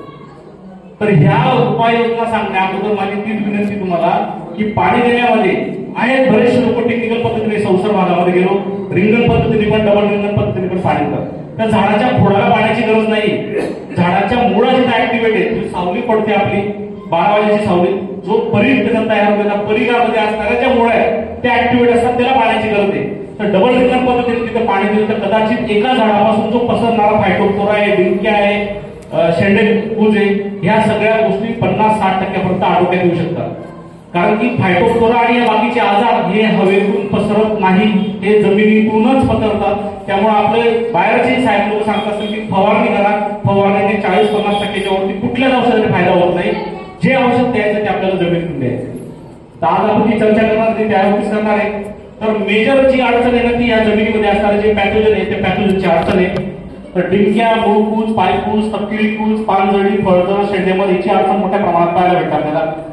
नागाळी, सायला, मावा, फुलकिडे, काकाजी घेऊन आले आता ही काळी पांढरी माशी, याचा प्रादुर्भाव पण मोठ्या प्रमाणावरती पाहायला भेटतो आपल्याला. याच्यासाठी पण उपाययोजना आहे. त्यानंतर वायबार ही मोठी समस्या आहे.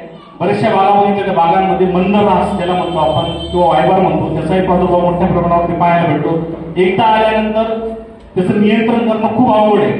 तर तो आला कशामुळे ते आधी समजून घेणं, मग त्याचं नियंत्रण करणं गरजेचं आहे. तर आपण आज थोडक्यात प्रत्येक विषयावरती आपण हात घालूया. तर पहिली जी समस्या आहे ती पहिली समस्या आहे सायला. सगळ्यांना माहिती सिट्रस सायला ही कीड एक मादी 400 अंडी देण्याची ताकद ठेवते.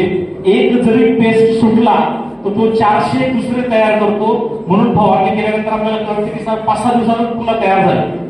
त्याचं 100% नियोजन करण्यासाठी केमिकल असेच गेले पाहिजे जे केमिकल त्या असलेल्या किडीला पण काम करतील आणि ज्या नवीन पानं फुटतात त्या पानामध्ये पण विष तयार करते.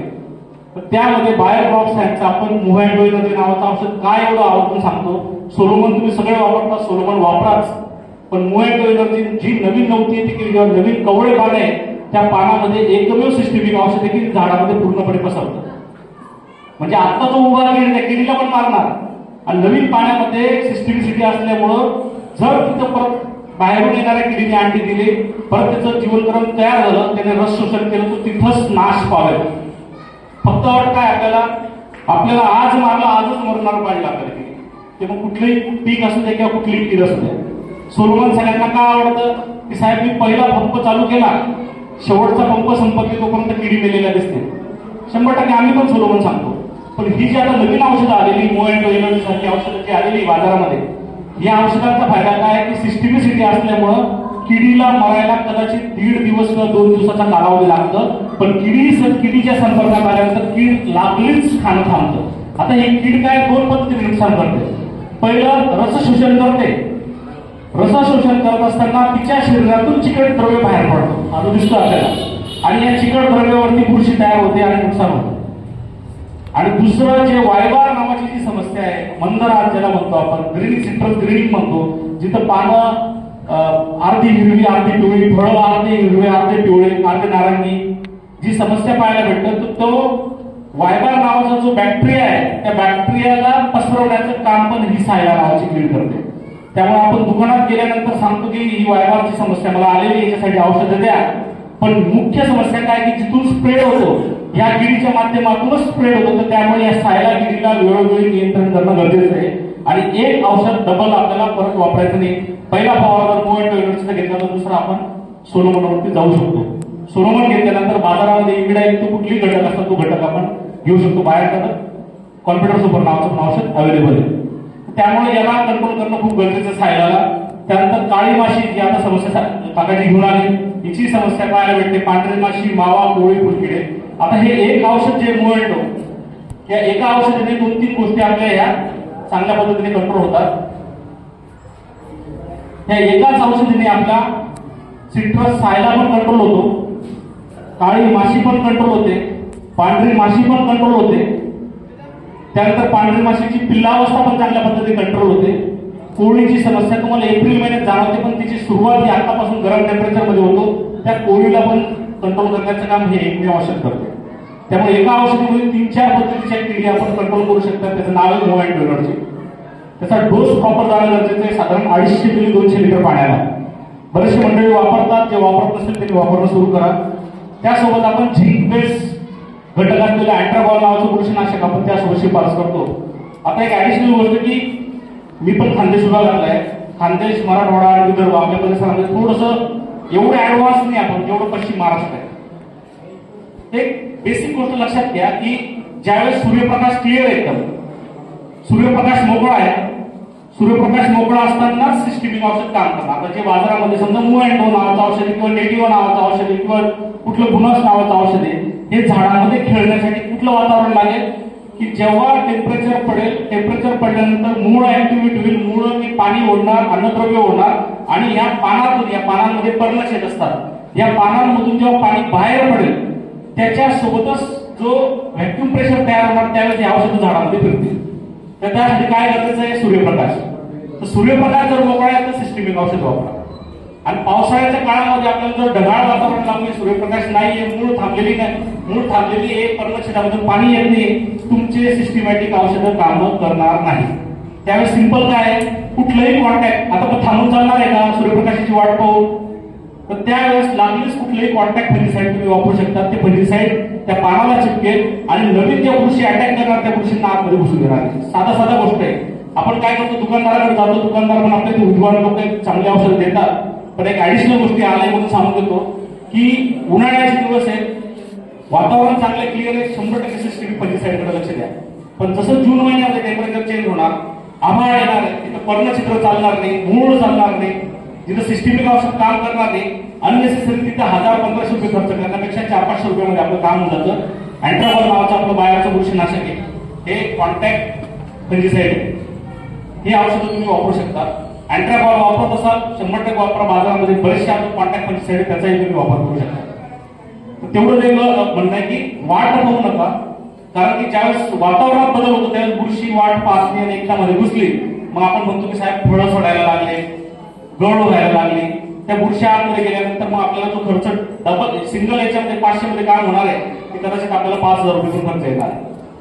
तर यासाठीच एक विनंती माझी की आतापासूनच हा लोड जो आहे, लोड थेरपी डॉक्टर सावंत सांगतात. डॉक्टर सावंत आता कुलगुरू आहेत दापोली कृषी विद्यापीठाचे, ते राष्ट्रीय संशोधन केंद्राचे हेड होते. तर त्यांनी खूप चांगला रिसर्च केलाय की लोड थेरपी, की एक केमिकल गेल्यानंतर, एक केमिकलचं लोड झाल्यानंतर जर दुसरं केमिकल गेलं तर डेफिनेटली पहिल्या केमिकलची पॉवर अजून एक्सटेंड होते. तर त्या लोड थेरीवरती काम करायचं. पण सटर कुठली औषधं न वापरता 4 औषधं वेगवेगळ्या वापरण्यापेक्षा 2च चांगले औषधं वापरा आणि त्या झाडाला चांगल्या पद्धतीने आपण बुरशीजन्य आजारापासून वाचू शकतो. ह्या औषधाची जर आपल्याला नर्सरी अवस्थेमधूनच आपलं जर पीक जर नागाळीला प्रादुर्भाव आलेला आहे किंवा आता नागाळीचा प्रादुर्भाव मोठ्या प्रमाणामध्ये दिसत असेल तर हे औषध आपण डेसिस नावाचं औषध तिथं ऍड करू शकता 100 मिली प्रति एकर. जर नागाळीचा प्रादुर्भाव त्यावेळेस नसेल तर ह्या 2 औषधी फवारल्या तरी चालेल, तिसरं औषध टाकण्याची गरज नाही. तर हा पहिला फवारण्याची आपण ही 17 बिघामध्ये 9वी अवस्था किंवा सायला ज्यावेळेस पण दिसेल त्या अवस्थेमध्ये आपण वापरू शकतो. नंतरच्या फुलोऱ्या अवस्थेमध्ये आपण चेंज केलं, सोलोमन केमिकल चेंज करून टाकलं. तिथं बीटा सायक्लोथ्रिन प्लस इमिडाक्लोप्रिड नावाचा घटक आहे. मोठ्या प्रमाणावरती मागणी औषधीला, याचा वापर मोठ्या प्रमाणात करतात. त्याचं 200 मिली प्रति 200 लिटर पाणी, त्यासोबत पुन्हा एकदा अँट्राबॉल आपण सांगितलेलं आणि एक मायक्रोन्यूट्रिएंट क्रॉप सप्लिमेंट. बाजारामध्ये बरेचसे रातोरात तयार झालेले इंडस्ट्री आहेत, 1000-1100 रुपये आपण त्याच्यामध्ये घालतो. ब्रँडेड जर्मनी बेस्ड प्रॉडक्ट आहे, हे बाहेरचं प्रॉडक्ट नाही, पहिले क्लिअर करतो. हे जर्मनीची खूप मोठी संस्था आहे, त्या संस्थेकडून बाहेर हे विकते. क्रॉप सप्लिमेंट मध्ये बाहेर नाहीये, पण मोठ्या प्रमाणावरती या ऍडिशनचा वापर शेतकरी करत असतात.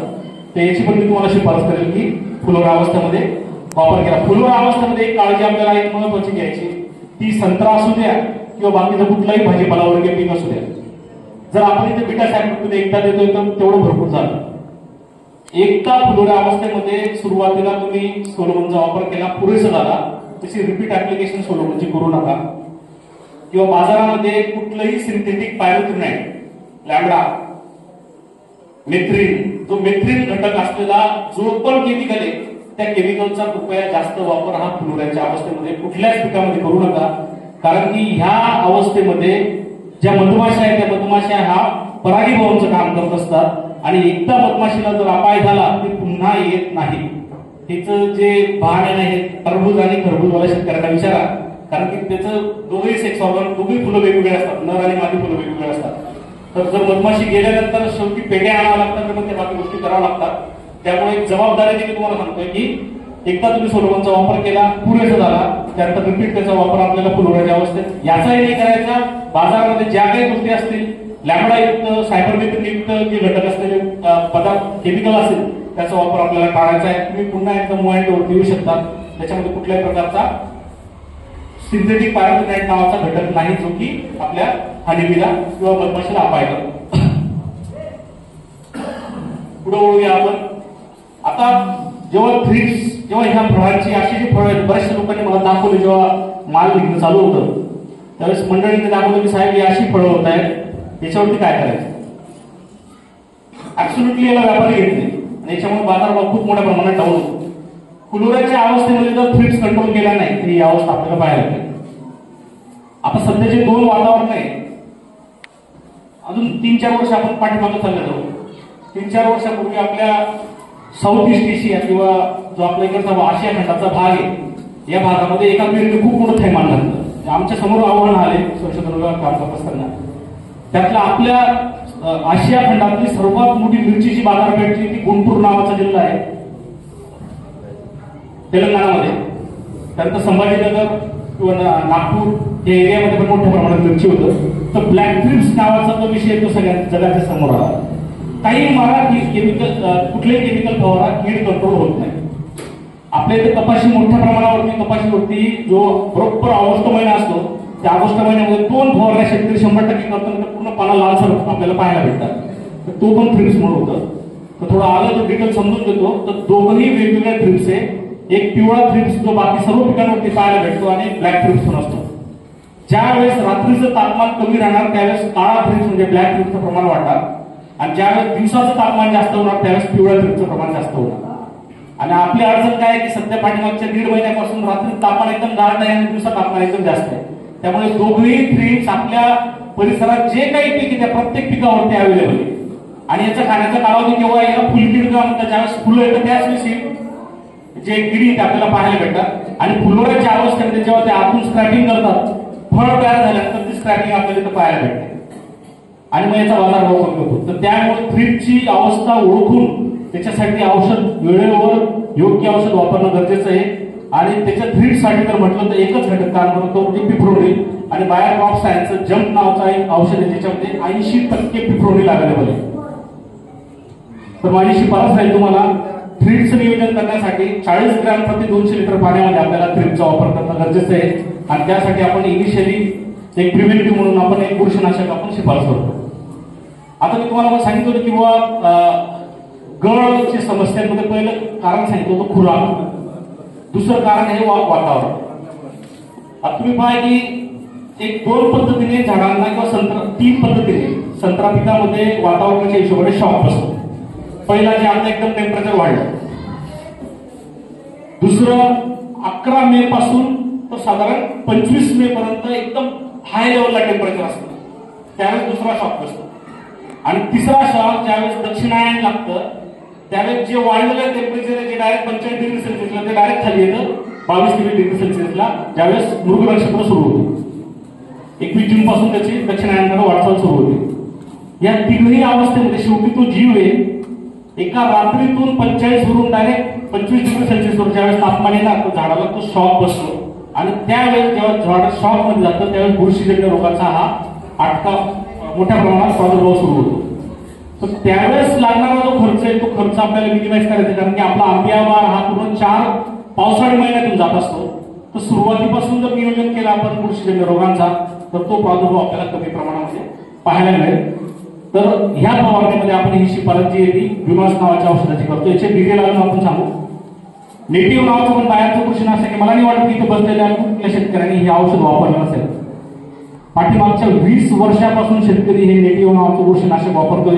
आम्हाला जर एखादं बुरशीनाशक बाजारात नवीन आणायचं असलं तर पहिले याचा सेगमेंट बाजूला करावा लागतो, कारण याला धक्का लागत नाही. शेतकरी वापरतात, मोठ्या प्रमाणात वापरतात आणि आजही त्याचे रिझल्ट शेतकरी घेत आहेत. तर त्याची फवारणी आपण ती चना आकारची स्टेज आहे, त्या स्टेजमध्ये आपण नेटिव्हची शिफारस करतो आणि त्या चना आकाराच्या स्टेजमध्ये मग कोळीचा प्रादुर्भाव सुरू होतो मोठ्या प्रमाणावर. तर त्या कोळीचा प्रादुर्भाव इतक्या मोठ्या प्रमाणात होतो की जाळी फळं तयार होतात नंतर, आणि त्या कोळीचं नियंत्रण करण्यासाठी 3-3, 4-4 फवारणी शेतकरी करतात. तर सुरुवातीच्या अवस्थेमध्ये 2 ते 4 किडी प्रत्येक पर पान कोळीच्या पाठीमागच्या पानाच्या पाठीमागच्या बाजूला दिसतात. ती स्टेज जर ओळखली तर ओबेरॉन नावाचं जे औषध आहे बाहेरचं, त्याची जर शिफारस तुम्ही फवारणी जर केली तर 100% कोळीवरती काम करणारं एकमेव औषध आहे. आता हे औषध काम कसं करतं? आपल्या प्रत्येकाच्या घरामध्ये आरो लागलेला आहे, वॉटर प्युरिफायर लागलेलं आहे. वॉटर प्युरिफायरचं काम काय आहे की पाण्यामधली घाण बाजूला काढून घेते. हे पण रिव्हर्स ऑस्मॉसिस, आरो म्हणजे काय? रिव्हर्स ऑस्मॉसिस, त्या प्रक्रियेवरती काम करणारं औषध आहे. तर जे काही कोळीवर्गीय किडी किंवा पांढरी माशीची पिला अवस्था आहे त्याच्या शरीरामधून जीवाला त्याला जगण्यासाठी आवश्यक असणारे जे घटक आहे ते बाहेर उडून गेले. हे आतमध्ये जाऊन पॉइझन तयार नाही करत, हे त्याच्या शरीरावरती आघात करून त्याच्या शरीरातल्या बाकीच्या ज्या गोष्टी ते बाहेर काढून घेतं आणि ते कीड नामशेष होतं. फक्त वाटत काय, खूप मोठा कळीचा प्रादुर्भाव झाला म्हणून औषध वापरणार. कुठलंही औषध बाजारातलं फवारा 40-50% वरती रिझल्ट भेटणार. त्यामुळे सुरुवातीची जी अवस्था, त्याला आर्थिक नुकसानीची पातळी ओलांडण्याची जी अवस्था आहे, त्या अवस्थेमध्ये एका पानावरती 3-4 आपल्याला पाहायला भेटले. त्यावेळेस या ओबेरॉनचा 200 लिटर डोस चुकलेला आहे. 200 मिली प्रति 200 लिटर पाण्यामध्ये आपल्याला याची फवारणी करायची आणि कोळी मुक्त आपल्याला आपली बाग करायची. एकदा हे औषध फवारल्यानंतर बाजारामध्ये दुसरे बरेचसे औषध आहेत त्याचाही वापर करू शकतात, कारण की अतिरेक नाही करायचा आपल्याला. एक फवारणी केल्यानंतर दुसरी केमिस्ट्री आपल्याला चेंज करायची. कोळीचं पण आपल्याला कंट्रोल ह्या औषधाने करू शकतो. आता जो पुढचा टप्पा आहे तो अतिशय महत्वाचा टप्पा आहे, डिंक्या रोग. तुम्हाला सांगितलं किंवा सध्या पाठीमागच्या 3 वर्षापासून जगामध्ये ज्या अडचणी झाल्या आहेत त्या जमिनीमधून जे पॅथोजन पसरत आहे त्याच्यामध्ये फायटोप्थोरा, फ्युझेरियम, पिथियम, स्क्लेरोसियम, रायझोटोनिया हे 5 वेगवेगळे रोग आपल्याला वेगवेगळ्या ठिकाणामध्ये पाहायला भेटतात. ऍज अ सायंटिस्ट तुम्ही जर विचारलं मला की पुढच्या 5 वर्षामध्ये साहेब कुठल्या अडचणी आपल्याला भेडसावणाऱ्या अडचणी म्हणजे विल्टिंग, मर रोग ही जगातली येणारी 3-4 वर्षाची सर्वात मोठी समस्या राहणार आहे. त्याच्यासाठी उपाय काय? जमिनीमध्ये औषध जाणं. चना पिकामध्ये लोक एवढे त्रस्त झालेले, एवढे झाड उगवतात, काहीही करता येत नाही. चनाचं उदाहरण द्यायचं म्हटलं तर आपल्या मराठवाड्यामध्ये सर्वात मोठं कृषी विज्ञान केंद्र हे सगरोळीला आहे आणि त्या सगरोळीला 2023 मध्ये चनाचा प्लॉट घेतला होता. आजूबाजूला 20-25 किलोमीटर मध्ये एकही प्लॉट शिल्लक राहिला नव्हता, पण जिथं तो प्लॉट लावला होता त्या प्लॉटमध्ये सिंगल झाड पण मरून नव्हतं. वेगळं काहीच केलं नाही, जमिनीतून औषध दिलं. पण चना आणि सोयाबीन मध्ये शक्य आहे का? शेतकरी म्हणतो 99.99% शेतकरी साहेब शक्य नाही, ते झाड मेलं तरी चालेल. आमची शेती एवढे मोठे कामाला ते पॉसिबल नाही. पण जर फवारणीतून तुम्ही जर औषधं फवारसाल 10-20% वरती रिझल्ट भेटणार नाही. ज्यावेळेस वातावरण नॉर्मल होणार तो रोग ऑटोमॅटिक थांबून जाणार. त्याला कंट्रोल करायचं असेल तर एक पहिलं बीज प्रक्रिया आणि दुसरं जमिनीमधून औषध टाकणे. 3 जिल्ह्याचे 3 जिल्हाधिकारी तो प्लॉट पाहायला आले होते. कुठल्याही प्रकारचं बाहेरचं लेबल केल्यासाठी संशोधन नसताना 3ही जिल्हाधिकाऱ्यांनी त्यांच्या जिल्ह्यामध्ये ते शेड्यूल जे ते रिकमेंड केलं. त्याचं पहिलं प्रॉडक्ट होतं बिनॉस आणि दुसरं प्रॉडक्ट होतं एलियट. हे जमिनीमधूनच दिलेले होते आपण. तर आता शेतकऱ्यांचा कल चेंज झाला, तर नवीन पिढी आली. सोयाबीनचे पीक आहे, पहिले आपण 10-20 एकर वरती घेत होतो, आजही घेतो. पण काही मंडळी आज 3 एकर लावतात पण बेडवरती लावतात. त्याला चांगल्या पद्धतीने पाणी देतात. जिथं बेड ओला आहे, जिथं ड्रीप अवेलेबल आहे, कमीत कमी ते शेतकरी जरी जमिनीमधून औषध टाकू शकतील. तर जो उभळणं आहे किंवा मर होण्याची समस्या आहे त्या समस्येला उपाय म्हणजे जमिनीमधून औषध देणं आणि आपल्या बागेमध्ये होणारा फायटोप्थोराचा त्रास कंट्रोल करण्यासाठी जमिनीमधूनच औषध द्यावं लागतं. एलियट तुम्ही इथं बसलेले सर्व मंडळी वापरतात, पण एलियटची शिफारस मी जमिनीमधून सांगेन. फवारणीमध्ये त्या तुम्ही काही अडचण नाहीये, पण जेवढं काम एलियट किंवा बाकी तत्सम बुरशीनाशक जमिनीमधून फायटोप्थोरासाठी करतील तेवढं फायटोप्थोराचं नियंत्रण होणार.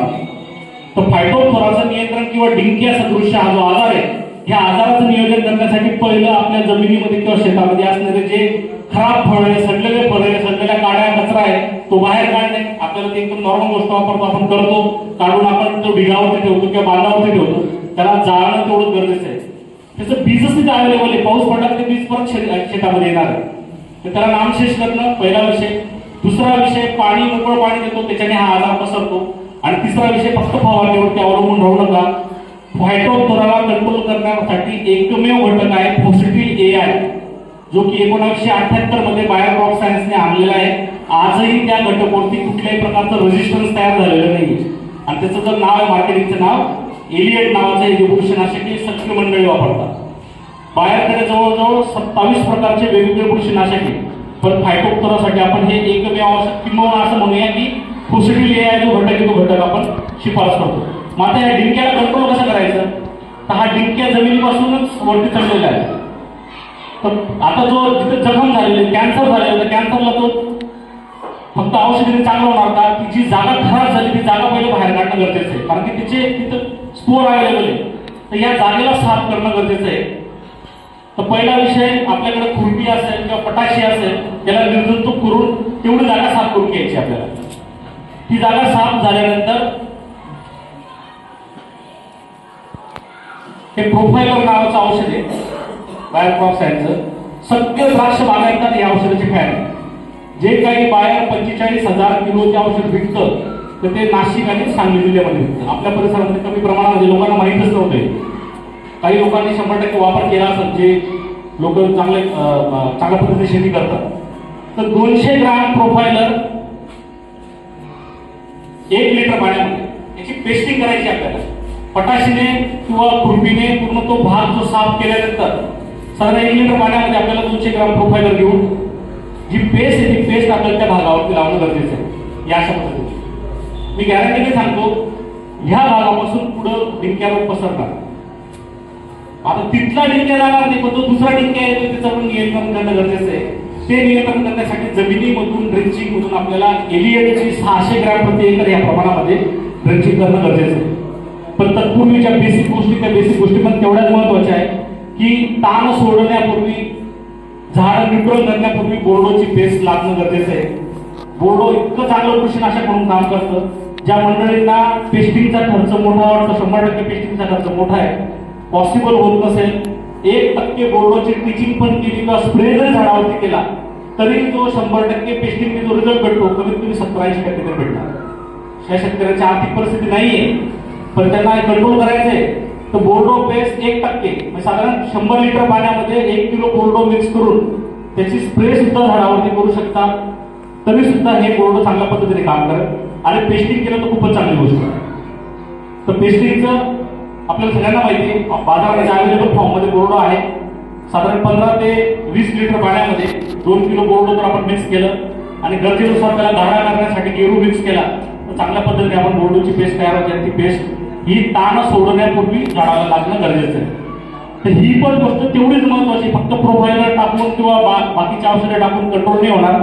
त्याला कंट्रोल, फायटोप्थोराला कंट्रोल करण्यासाठी जमिनीमधून पण एलिएट केलं पाहिजे, ही बोर्डो पेस्ट पण झाली पाहिजे. आणि जो डिंक्या आलेला आहे त्या डिंक्याचं नियंत्रण करण्यासाठी अशा पद्धतीने साफ करून त्याला प्रोफायलर 1 लिटर पाण्यामध्ये 200 ग्राम मिक्स करून आपल्याला त्याची पेस्टिंग करायची. बऱ्याच मोठ्या प्रमाणामध्ये आपलं जो डिंक्या आहे तो डिंक्याचा प्रादुर्भाव कमी होईल. जर झाड डॅमेज आपल्याला कळतंय की हा झाडामध्ये मोठ्या प्रमाणात डिंक्या आलेला आहे, फायटोप्थोरा आलेला आहे, तर प्रयत्न करा की त्या झाडापाशी पाणी जाऊ न देणे. एका झाडापासून जर स्प्रेड झाला परत तो दुसऱ्या झाडापाशी जाणारच आहे. बऱ्याचशा मंडळांच्या बागा बघितल्या मी की जवळजवळ 20%-30% झाडं गायब झालेले आहेत. आणि ते फक्त फायटोप्थोरामुळे. बरेच मंडळी, बरेच सायंटिस्ट सांगतात की स्क्लेरोसिस असेल, राजपुणी असेल, काहीच नाही, फक्त फायटोप्थोरा, दुसरा कुठलाच पॅथोजन नाही. त्याचं जर लक्षण पाहायचं तुम्हाला, आपल्या इथं तुरीचं झाड पहा तुम्ही, जे उघडलेलं झाड आहे त्यात फायटोप्थोरा कशा पद्धतीने नुकसान करतो.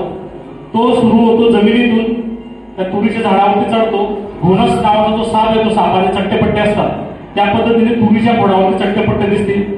त्यानंतर वरच्या दिशेला जिथं फांद्या फुटतात तिथं गाठी दिसतील आणि त्या गाठीपासून फांद्या सुकायला लागतात. आणि सेम आपल्या या संत्रा पिकामध्ये पण शेंड्यापर्यंत म्हणतो आपण की फांद्या सुकतात, वाळतात, तर तीच पद्धत या फायटोप्थोराची मारण्याची. तर त्याला कंट्रोल करण्यासाठी जे आवश्यक उपाय होते तुम्हाला सांगितले त्याच्यावरती भर देणं गरजेचं आहे. फायटोप्थोरा बुरशी जमिनीमध्ये होती, जमिनीमधून मुळांमध्ये गेली, मुळांमधून झाडावरती चढली, बिंक्या रोग तयार केला, फळांपर्यंत पोहोचल्यानंतर हा तपकिरी रंगाचे जे फळ आहे हा प्रादुर्भाव पण दुसरा तिसरा कुठला नसून हा फायटोप्थोरा आहे. त्यामुळे शेतकरी बांधवांना माझी विनंती आपल्याला, तो जर जमिनीतच आहे त्याला जमिनीतच कंट्रोल करा. करायचं काय, ज्या वेळेस आपण मोकळं पाणी देणार, मोकळं पाणी दिल्यानंतर चिंबवलेलं पाणी दिल्यानंतर डायरेक्ट पहिली ड्रेंचिंग आपली एलिएटची होणं गरजेचं आहे. जर दिली नसेल तर देऊन टाका. 600 ग्रॅम प्रति 200 लिटर 300 लिटर पाणी, पाण्याचं त्याच्यात कुठलं बंधन नाहीये. एका एकरला 600 ग्रॅम तुमचं एलिएट जाणं गरजेचं आहे. आणि नंतरच्या बाकीच्या उपाययोजना तुम्ही केल्या तरी चालेल. एक स्प्रे कमी झाला तरी चालेल, पण जमिनीमधून एलिएट जाणं गरजेचं आहे, त्याची काळजी घ्या. काय म्हणतात आता? हा, साधारण तुमच्या आता झाडाचं नियोजनावरती अवलंबून आहे. जर तुमच्या झाडाला 2 लिटर 3 लिटरची 4-5 वर्षाचं झाड आहे, आवश्यकता आहे, तर त्या जर झाडं तुमची 150 झाड आहे तर गुणिले ते 2-3 लिटरच्या हिशोबाने पाणी तयार करा. जर झाडाची गरज जर 8 वर्षापूर्वीचं झाड आहे, 3-4-5 लिटर पर्यंत पाणी येते, त्या हिशोबाने कॅल्क्युलेशन करा. एका एकरचा जो डोस आहे तो 600 ग्रॅमच राहणार. पाण्याचं प्रमाण 50 लिटर किंवा 60 लिटर कमी जास्त पण झालं तरी काही अडचण नाही, पण डोस हा 600 ग्रॅम जाणं गरजेचं आहे. तर फायटोप्थोराचं पुढं फळावरती त्याचं पुढे वाढचाल सुरू होते. नंतर मग हा डायबॅक किंवा शेंडेमध्ये ही आपल्याला अवस्था नंतर कालांतराने झाड पण मरायला लागतात. बाकीच्या पण अडचणी आपल्याला पाहायला भेटतात. तर शेतकरी बांधवांनो, ही उपाययोजना करण्यापूर्वी आधी पहिले नियम समजा की ज्यावेळेस जून महिन्यामध्ये टेम्परेचर डाऊन होणार तिथून आपल्याला बुरशीनाशकाचा वापर करणार आहे. आता हा जूनचा पहिला महिना आहे, पहिला मोठा पाऊस पडल्यानंतरची उपाययोजना आहे. आता ह्या काळामध्ये जर आभाळ असलं, आपल्याला सूर्यप्रकाश दिसतच नाही, तर कृपया थोडं थांबून घ्या. त्यावेळेस तुम्ही अँट्राकोलची फवारणी लागलीच घ्या, वाट पाहू नका. सूर्यप्रकाश पडला साधारण 10-11-12 वाजता जर सूर्यप्रकाश चांगल्या पद्धतीने, हे सगळे 60 फंजिसाइड हे झाडामध्ये दीर्घकाळ राहतात. पहिल्या पसरण्यासाठी पर्णछिद्र ओपन पाहिजे आणि सूर्यप्रकाश पाहिजे. तर या सूर्यप्रकाशाची वाट न पाहता पहिला पाऊस पडल्यानंतर पहिले जे कॉन्टॅक्ट फंजिसाइड आहे अँट्राकोल सारखे त्याची फवारणी करून घ्या. कारण ते बुरशी वाट नाही पाहणार. जसं वातावरण भेटलं त्या पद्धतीने बुरशी झाडामध्ये शिरकाव करणार. वातावरण क्लिअर झालं तुम्ही औषधाचा वापर करणार. पहिल्या महिन्यात एलिएट, दुसऱ्या महिन्यात प्रोफायलर आणि तिसऱ्या महिन्यामध्ये इन्फिनिटो. तिघही याच्यामध्ये फ्लुविकोलाइट नावाचा घटक आणि पोसिडिलिया नावाचा घटक अवेलेबल आहे. आणि हे तिघही द्राक्ष बागायतदार मोठ्या प्रमाणावरती डाउनी असू द्या, मोठ्या फायटोप्थोरा असू द्या, या रोगांवरती मोठ्या प्रमाणावरती वापर फवारत असतो. आणि ती शिफारस आपण पाठीमागच्या 3 ते 4 वर्षापासून अमरावती या भागामध्ये मोठ्या प्रमाणात करतो. शेतकरी मोठ्या प्रमाणे हा एपीआय ची टेक्नॉलॉजी याचा वापर करत असतो. तिघांचाही डोस मध्ये बदल नाही. तिघांचाही 600 जर एलिएट आहे 600 ग्रॅम पावडर फॉर्म मध्ये, प्रोफायलर पण पावडर फॉर्म मध्ये 600 ग्रॅम आणि इन्फिनिटो हे लिक्विड फॉर्म मध्ये फ्लुविकोलाइट आहे, तो 600 मिली प्रति एकर या प्रमाणामध्ये आपल्याला फवारण्याची शिफारस आहे. आता पाऊस चालू असताना साधे सोपे पण उपाय आहे. पाऊस चालू आहे, थांबलेला आहे पाऊस आणि आपल्याला हे बुरशीनाशक पण फवारायचे, पण मन मानत नाही माणसाचं की 3 फवारण्यामध्ये कसं होणार. आपल्या फवारण्या वाढतात. साधा उपाय करा, कॉपर बेस कुठलंही फंजिसाइड, कॉपर बाजारामध्ये कॉपर अवेलेबल आहे, तिची डस्टिंग जरी केली तरी थांबणार, तरी बऱ्यापैकी आटोकावा भेटणार. 1% बोर्डोची फवारणी जरी केली जमिनीवरती, जमीन ओली तुमचीवाली, तर जमिनीवरती फवारणी केली किंवा गुंद्यावरती जरी फवारणी केली, स्वस्तात आपल्याला काम होऊ शकतं. ह्या फवारण्या करत असताना ते पण छोटे उपाययोजना आहे, त्या पण आपण करू शकता स्वस्तामध्ये. आपलं काम जे आहे ते बुरशीनाशकाचा बुरशीजन्य आजार त्याचा अटकाव होईल. आता हे ऍज अ कंपनी म्हणून, ऍज अ संशोधक म्हणून मी तुम्हाला या गोष्टी सांगितल्या. 100% आजकालच्या दुनियामध्ये आता इथे जवळजवळ 100 लोक बसलेले, बिमारी झाली तर पहिले आपण जे ॲलोपॅथीचे डॉक्टर त्याच्याकडे जाणार, MBBS किंवा MD डॉक्टरकडे जाणार, एकदमच मानेपर्यंत आलेला विषय. काही लोक आहेत की त्यांना माहिती की पुढे बिमाऱ्या होणार आहे, ती मंडळी जे काम करतात ते होमिओपॅथीवरती विश्वास ठेवतात किंवा आयुर्वेदवरती विश्वास ठेवतात. त्याचा उशिरा का असेल आपण रिझल्ट एकदम संखर रिझल्ट आहे. त्यामुळे जेवढेही कीटकनाशक, जेवढे बुरशीनाशक फवारणी करणार त्याच्या 15 ते 20 दिवसानंतर हा ट्रायकोडर्मा हार्जिनियम किंवा सुडोमोनास फ्लोरोसन्स या जैविक बुरशी ह्या बुरशी दुसऱ्या बुरशांना खाण्याचं काम करतात. स्वस्त प्रमाणामध्ये बाजारामध्ये उपलब्ध आहे. फक्त एवढं की स्वस्ताच्या गोष्टीवरती आपण विश्वास बसत नाही. हे कुठलंही प्रॉडक्ट बाहेर विकत नाही. पण मी याचे रिझल्ट बघितलेले. त्यामुळे जेवढी बुरशीनाशकांची मी फवारणी सांगितलं, बुरशीनाशक फवारल्यानंतर फक्त 15 ते 20 दिवसाचा गॅप ठेवणं गरजेचं आहे. कारण की हे पण बुरशी आहे. तर हे बुरशी फवारल्यानंतर ते बुरशीनाशक फवारलं तर 100% याला मारून टाकणार. त्यामुळे दोघांमध्ये जो 15 दिवसाचा गॅप ठेवणं गरजेचं आहे. तर ट्रायकोडर्माचं पण आपण 100 ग्रॅम या प्रमाणामध्ये आपण पंपाला घेऊन फवारणी करू शकतो. त्याचाही चांगला आपला रिझल्ट किंवा शेणखतामध्ये मिक्स करून पण आपण त्याचं प्रतिझाड देऊ शकतो. एलिएटचं तुम्हाला सांगितलं की 1978 पासून हे औषध बाजारामध्ये अवेलेबल आहे. 2 वे सिस्टमिक आहे.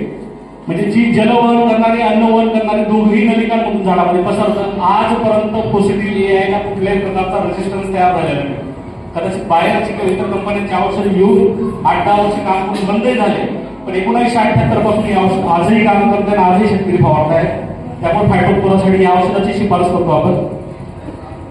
पुढचा जो विषय तो मंदहास, वायबार ज्याला आपण म्हणतो, ही समस्या मोठ्या प्रमाणात पाहायला भेटते. पानांच्या ज्या रेषांच्या शिरांमध्ये आपल्याला अशा पद्धतीचे पिवळे डाग ते पिवळे डाग पाहायला भेटतात. जर बागायने पान जर पाठीमागे उलटून बघितलं तर शिरा आपल्याला फुगलेल्या पाहायला भेटतात. हा रोग पसरल्यानंतर याच्यावरती उपाय नाही. क्लिअर सांगतो. हा एक प्रकारचा जसं कोरोना व्हायरस आहे त्या पद्धतीचा व्हायरस सारखा आजार आहे. हा पसरतो, बॅक्टेरियाने पसरतो आणि तो बॅक्टेरियाला पसरवण्याचं काम करतो सिट्रस सायला. त्यामुळे याचा अटकाव करण्याअगोदर पहिलं सिट्रस सायलाचा अटकाव करणं गरजेचं आहे. आता एवढंच गेलाय तर साहेब उपाय सांगा. त्याच्यावरती हा बॅक्टेरियाने पसरतो तर 100% बॅक्टेरिसाइडचाच वापर झाला पाहिजे. मग बाहेरकडे कुठलं बॅक्टेरिसाइड आहे? रापसोडी नावाचं एक बॅक्टेरिसाइड, ज्यामध्ये बॅसिलस सबटिलिस नावाचं एक घटक आहे. त्याची शिफारस साधारण 500 मिली प्रति एकर या प्रमाणात त्याची शिफारस करू इच्छितो. किंवा बाजारामध्ये कासुगमायसिन, व्हॅलिडामायसिन हे औषधं बाजारामध्ये उपलब्ध आहे. कॉपर प्लस हे अँटीबायोटिक्स याचाही वापर आपण करू शकतो. स्ट्रेप्टोसायक्लिनचा वापर करू शकतो. तर याच्यावरती बॅक्टेरिसाइडच काम करतात. कारण की असे जर फळं झाले तर या फळांना बाजारामध्ये कुठल्याही प्रकारचा तोलमोलाचा भाव आपल्याला भेटणार नाही. एकदा आल्यानंतर त्याच्यावरती उपाययोजना आपल्याकडे नाही. बऱ्याचदा संभ्रम होतो की झिंकची कमतरता किंवा फिरलची कमतरता पण आपल्याला अशाच पद्धतीने दिसते. आपण फोटोग्राफ्स कंपनीच्या साहेबांकडे घेऊन जातो, दुकानदारांकडे घेऊन जातो. ती मंडळी त्यांना ज्या पद्धतीने समजतं त्या पद्धतीने मायक्रोन्यूट्रिएंटच्या फवारण्याची शिफारस करतात, पण हे कंट्रोल होत नाही. ही वेळ येण्या अगोदर आपल्याला सायला कंट्रोल करणं गरजेचं आहे, जो की उन्हाळ्यामध्ये सायला आपल्याला पाहायला भेटतो मोठ्या प्रमाणामध्ये. तो कंट्रोल केला तर ही बिमारी पण ऑटोमॅटिक कंट्रोल होऊन जाते. आणि आलेल्याच सुरुवातच काही झाडांवरती झालेले आहे तर मग बाजारामध्ये अँटीबायोटिक मोठे अवेलेबल आहे. जसं बाहेरचा वाप सोडी तशी बरेचसे औषध अवेलेबल आहे. आता इथे काही कुठल्या कंपनीचं नाव घेत नाही, पण त्यात कासुगामायसिन प्लस कॉपर सल्फेट एक चांगलं कॉम्बिनेशन आहे, ते तुम्ही फवारू शकता. किंवा कॉपर सल्फेट, आता जर नावच घ्यायचं म्हटलं कुप्रोफिक्स नावाचं प्रॉडक्ट आहे, कोसाईड नावाचं प्रॉडक्ट आहे, त्या प्रॉडक्टचाही वापर करू शकतात. पण जर तुम्हाला बायोलॉजिकलच पाहिजे तर मग रॉपसोडी जे आहे ते बाजारामध्ये उपलब्ध आहे. 500 ml प्रति एकर या प्रमाणामध्ये फवारू शकतात. अट एकच आहे, ही बॉटल ओपन केल्यानंतर त्यासोबत एक 5 ग्रॅमची ऍक्टिव्हेटरची बॉटल येते. ही ऍक्टिव्हेटर जर टाकलं तर आपला फवारणी त्याच दिवशी होणं गरजेचं आहे. कारण की एकदा ऍक्टिव्हेटर त्यात टाकल्यानंतर 10 लाख बॅक्टेरिया जे ते ऍक्टिव्हेट होतात आणि ते 10 लाख बॅक्टेरियाचा लोड हा झाडावरती जातो आणि ह्या बॅक्टेरियाला मारण्याचं काम करतात. त्याला फवारणीचा टायमिंग म्हणजे संध्याकाळ ते 4 ते 5च्या दरम्यान, दिवसा फवारणी करायची नाही. आपल्या परिसरामध्ये त्याचा वापर खूप कमी प्रमाणात झालेला आहे. तर आता मी आलो तर या एरियामध्ये बऱ्यापैकी लोकांना त्याचे रिझल्ट पहिले दाखवणार, मग लोक त्याला वापरतील. या पद्धतीने आपण काम करूया. तर रापसोडीचं साहेबांना बिलिंग केले कदाचित अवेलेबल पण होऊन जाईल, पण ही गोष्ट आपल्याला लागणार पावसाळ्यामध्ये. आता याची गरज आपल्याला नाही. संत्रा पिकामध्ये जसं सांगितलं की 4 ते 5 मुख्य अडचणी ज्याच्यामुळे गळ ही समस्या किंवा फळगळ ही समस्या होते. त्यातली पहिली अडचण सांगितली खुराक व्यवस्थित नाही, त्याच्यामुळे होतं. दुसरी समस्या पाण्याचं योग्य नियोजन नसतं, त्यामुळे होतं. वातावरणामध्ये होणारा बदल ज्याच्यामुळे झाडामध्ये इथिलीनची लेअर तयार होते, त्याच्यामुळे पण होतं. जेव्हा देठापासून गळतं, देठ एकदम पिवळे पडायला लागतात, तर तो देठ ज्यावेळेस पिवळा पडायला लागतो आपल्याला कळतं की 100% इथिलीनची लेअर वाढलेली. प्लॅनोफिक्स नावाचं प्रॉडक्ट बाहेरचं बरेचसे लोक वापरतात, पण याची रिपीटेड फवारणी आपण शिफारस करत नाही. 50 ml प्रति 200 लिटर पाण्याला एकदाच फवारणी शिफारस करतो. या केसमध्ये इग्निडस नावाचं पण नवीन आलेलं प्रॉडक्ट बाहेरचं 80 मिली प्रति एकर या प्रमाणामध्ये पण तुम्ही फवारणी करू शकता. तर अशा पद्धतीचं आपलं जे आजचं शेड्यूल आहे ते आपण इथे संपवलेलं आहे. याच्यात सुरुवात जी केली एक 5 मिनिटांमध्ये, जे मंडळी उशीर आले 5 मिनिटांमध्ये आपण समराईज करूया. मुख्य गोष्ट काय आहे की ताण किती दिवसाचा होतो, सगळं गणित त्याच्यावरती अवलंबून. जर द्राक्षाचं चांगल्या पद्धतीने उत्पादन घ्यायचं आहे तर एप्रिल छाटणीमध्ये काडी चांगली बनणं गरजेचं आहे. जर संत्र्याचं चांगलं उत्पादन घ्यायचं तर काडीमध्ये स्टोरेज चांगला होणं गरजेचं आहे. तो स्टोरेजसाठी ताण चांगला बसणं गरजेचं आहे. ताण देताना स्टोरेज चांगला उतरला पाहिजे आणि तो स्टोरेज उतरल्यानंतर जो पहिला खुराक आहे आपला पाणी देण्या अगोदर, तो खुराक पण खताच्या मात्रामध्ये व्यवस्थित जाणं गरजेचं आहे. तिथून जे गणित चालू होणार म्हणजे गणित आमचं हे होणार बुरशीनाशकांच्या जे फवारण्या त्याच्यावरती होणार. नंतर जे तुम्हाला जी चर्चा केली ती चर्चा ज्या काही किडींचा प्रादुर्भाव होतो, ज्यामध्ये सायला नावाची किडी आहे किंवा काळी माशीचा प्रादुर्भाव मोठ्या प्रमाणात पाहायला भेटतो, पांढरी माशी, नंतर कोळीचा एप्रिल महिन्यामध्ये मोठ्या प्रमाणामध्ये प्रादुर्भाव होतो, त्यासाठी ओव्हरऑल नावाचं औषध तुम्हाला शिफारस केली. प्रत्येक औषधी वापरण्या अगोदर पहिले हे बाकी झाडावरती तिची आर्थिक नुकसानाची पातळी 1-2 किडी दिसत आहेत का, त्याच वेळेस जर फवारणी तर कदाचित 2 फवारण्या करण्याची गरज नाही, एका फवारणीमध्येही आपलं काम होऊ शकतं. तोच नियम हाच संत्र्यासाठी कपाशी होती, पण 8 सण फवारण्या करतो आपण. आपल्याला माहिती दरवर्षाचं गणित आहे की जेव्हा गरमट तयार होते आपल्याला भाद्रपदचा जेव्हा महिना लागतो, सॉरी मी चुकून आवर्त म्हणतो, भाद्रपदचा ज्यावेळेस महिना लागतो त्याच वेळेस आपल्या कपाशी पिकावरती थ्रिप्सचा प्रादुर्भाव वाढतो. जर सुरुवातीलाच आपल्याला 4-5 थ्रिप्स जर पानावरती दिसत आहेत, त्यावेळेस जर आपण चांगलं थ्रिप्टिसाइड वापरलं जम सारखं, तर कदाचित त्या 3 फवारण्या करण्याची गरज नाही, आपलं काम 1 किंवा 2 फवारण्यामध्ये होणार. सेम गणित जे की इथं पण लागू आहे. जर कोळीचा प्रादुर्भाव एप्रिल महिन्यामध्ये मोठ्या प्रमाणामध्ये आपल्याला माहिती आहे, सुरुवात जर झाली त्याची 2-3 कोळी जर पानाच्या पाठीमागे दिसायला लागली आपल्याला, त्यावेळेस ओव्हरऑलच्या कदाचित एकाच फवारणीमध्ये आपलं काम होईल 200 मिली प्रति एकर या प्रमाणामध्ये. त्यानंतर जसा पावसाळा 21 जून पासून जसं आपलं दक्षिणायन सुरू होतं, मोठा पाऊस पडला आपल्या पावसाळ्याचा, तिथून आपलं बुरशीनाशकाचं नियोजन झालं पाहिजे. जर वातावरणामध्ये सूर्यप्रकाश नाही तर डायरेक्ट कॉन्टॅक्ट फंजिसाइड वरती येऊन जा. जर वातावरण क्लिअर आहे 12-1च्या दरम्यान आपलं सिस्टमिक फंजिसाइड मध्ये पहिलं औषध प्रोफायलर सांगितलं फवारणीमध्ये 600 ग्रॅम प्रति एकर. त्याच्या पुढच्या महिन्यामध्ये पहिलं औषध एलिएट सांगितलं, त्याच्या पुढच्या महिन्यामध्ये प्रोफायलर सांगितलं आणि त्याच्या नेक्स्ट महिन्यामध्ये इन्फिनिटो. तिघही फायटोफोरा नियोजनासाठी अतिशय महत्वाचे प्रॉडक्ट आहे. पण ही औषधं वापरल्यानंतर जर खाली खराब फळं तशीच पडलेली परत रोग खालून चढणाऱ्या झाडावर जाणार. त्यामुळे त्या बेसिक गोष्टी की जी सडके खिडके जे फळं आहेत ते फळं किंवा काडी कचरा बाहेर काढून जाळणं पण तेवढंच गरजेचं आहे. छोट्या छोट्या गोष्टी तुम्ही ऑलरेडी करत असाल. आजच्या कार्यक्रमाच्या दृष्टिकोनातून जो योग आला ते या दरम्यान जे काही सांगण्यात आलं हे सगळं आणि सगळं शेतकऱ्याचे जे अनुभव आहेत, कंपनीचे एम्प्लॉई शेतकऱ्याच्या आजूबाजूला जे काम करतात त्या बेसिसवरतीच आपल्याला सांगितलं. आयलियन प्लस नावाचं तणनाशक हे वरदान ठरणार आहे शेतकऱ्यांसाठी. आज ऍक्सेप्ट नाही करणार शेतकरी. पश्चिम महाराष्ट्राच्या शेतकऱ्यांनी 42,000 लिटर जर विकलं गेलं, मोठ्या प्रमाणावरती वापर झालाय. 2 वर्षापासून अमरावतीमध्ये वापर होतोय, पाठीमागच्या वर्षापासून या भागामध्ये होतोय. आज नव्हतं तुम्ही वापरणार. पण निगेटिव्ह गोष्ट जर काही विश्वास होत असेल तर कृपया तुम्ही जे विश्वसनीय सोर्स आहे बालाजी साहेब आपल्याला या परिसराला पाहतात, बालाजी निळकंठे यांचा तुम्ही नंबर घ्या, संपर्क घ्या. कुठलीही अडचण असेल त्यांना विचारा कुठल्या स्टेजला फवारायचं. कारण की पहिला अनुभव घ्या. जर 10 एकर जमीन आहे 2 एकरवरती फवारा, रिझल्ट पहा आणि नंतर त्याचा वापर करा. त्याच पद्धतीने जे शेड्यूल दिलेले आहे संत्रा पिकामध्ये त्याचाही वापर तुम्ही त्याच पद्धतीने करू शकता. तर मला या आजच्या कार्यक्रमाच्या जो योग आला आपल्यासोबत बोलण्याची संधी बसली त्याबद्दल मी आभार मानतो. पण हे वन वे झालेलं सगळं. इथं तुम्ही जेवढे मंडळी बसले तुमच्या मनामध्ये बरेचसे प्रश्न आहे. अजून 5-10 मिनिटं थोडं जेवण आपण उशिरा करूया. पण जे काही प्रश्न असतील तुम्ही विचारा. जे मला सांगता येईल ते 100% आपण सांगेल. ते नाही सांगता आलं ते माहिती करून सांगेल, पण तुमच्या प्रश्नांचं नियोजन करणार. धन्यवाद.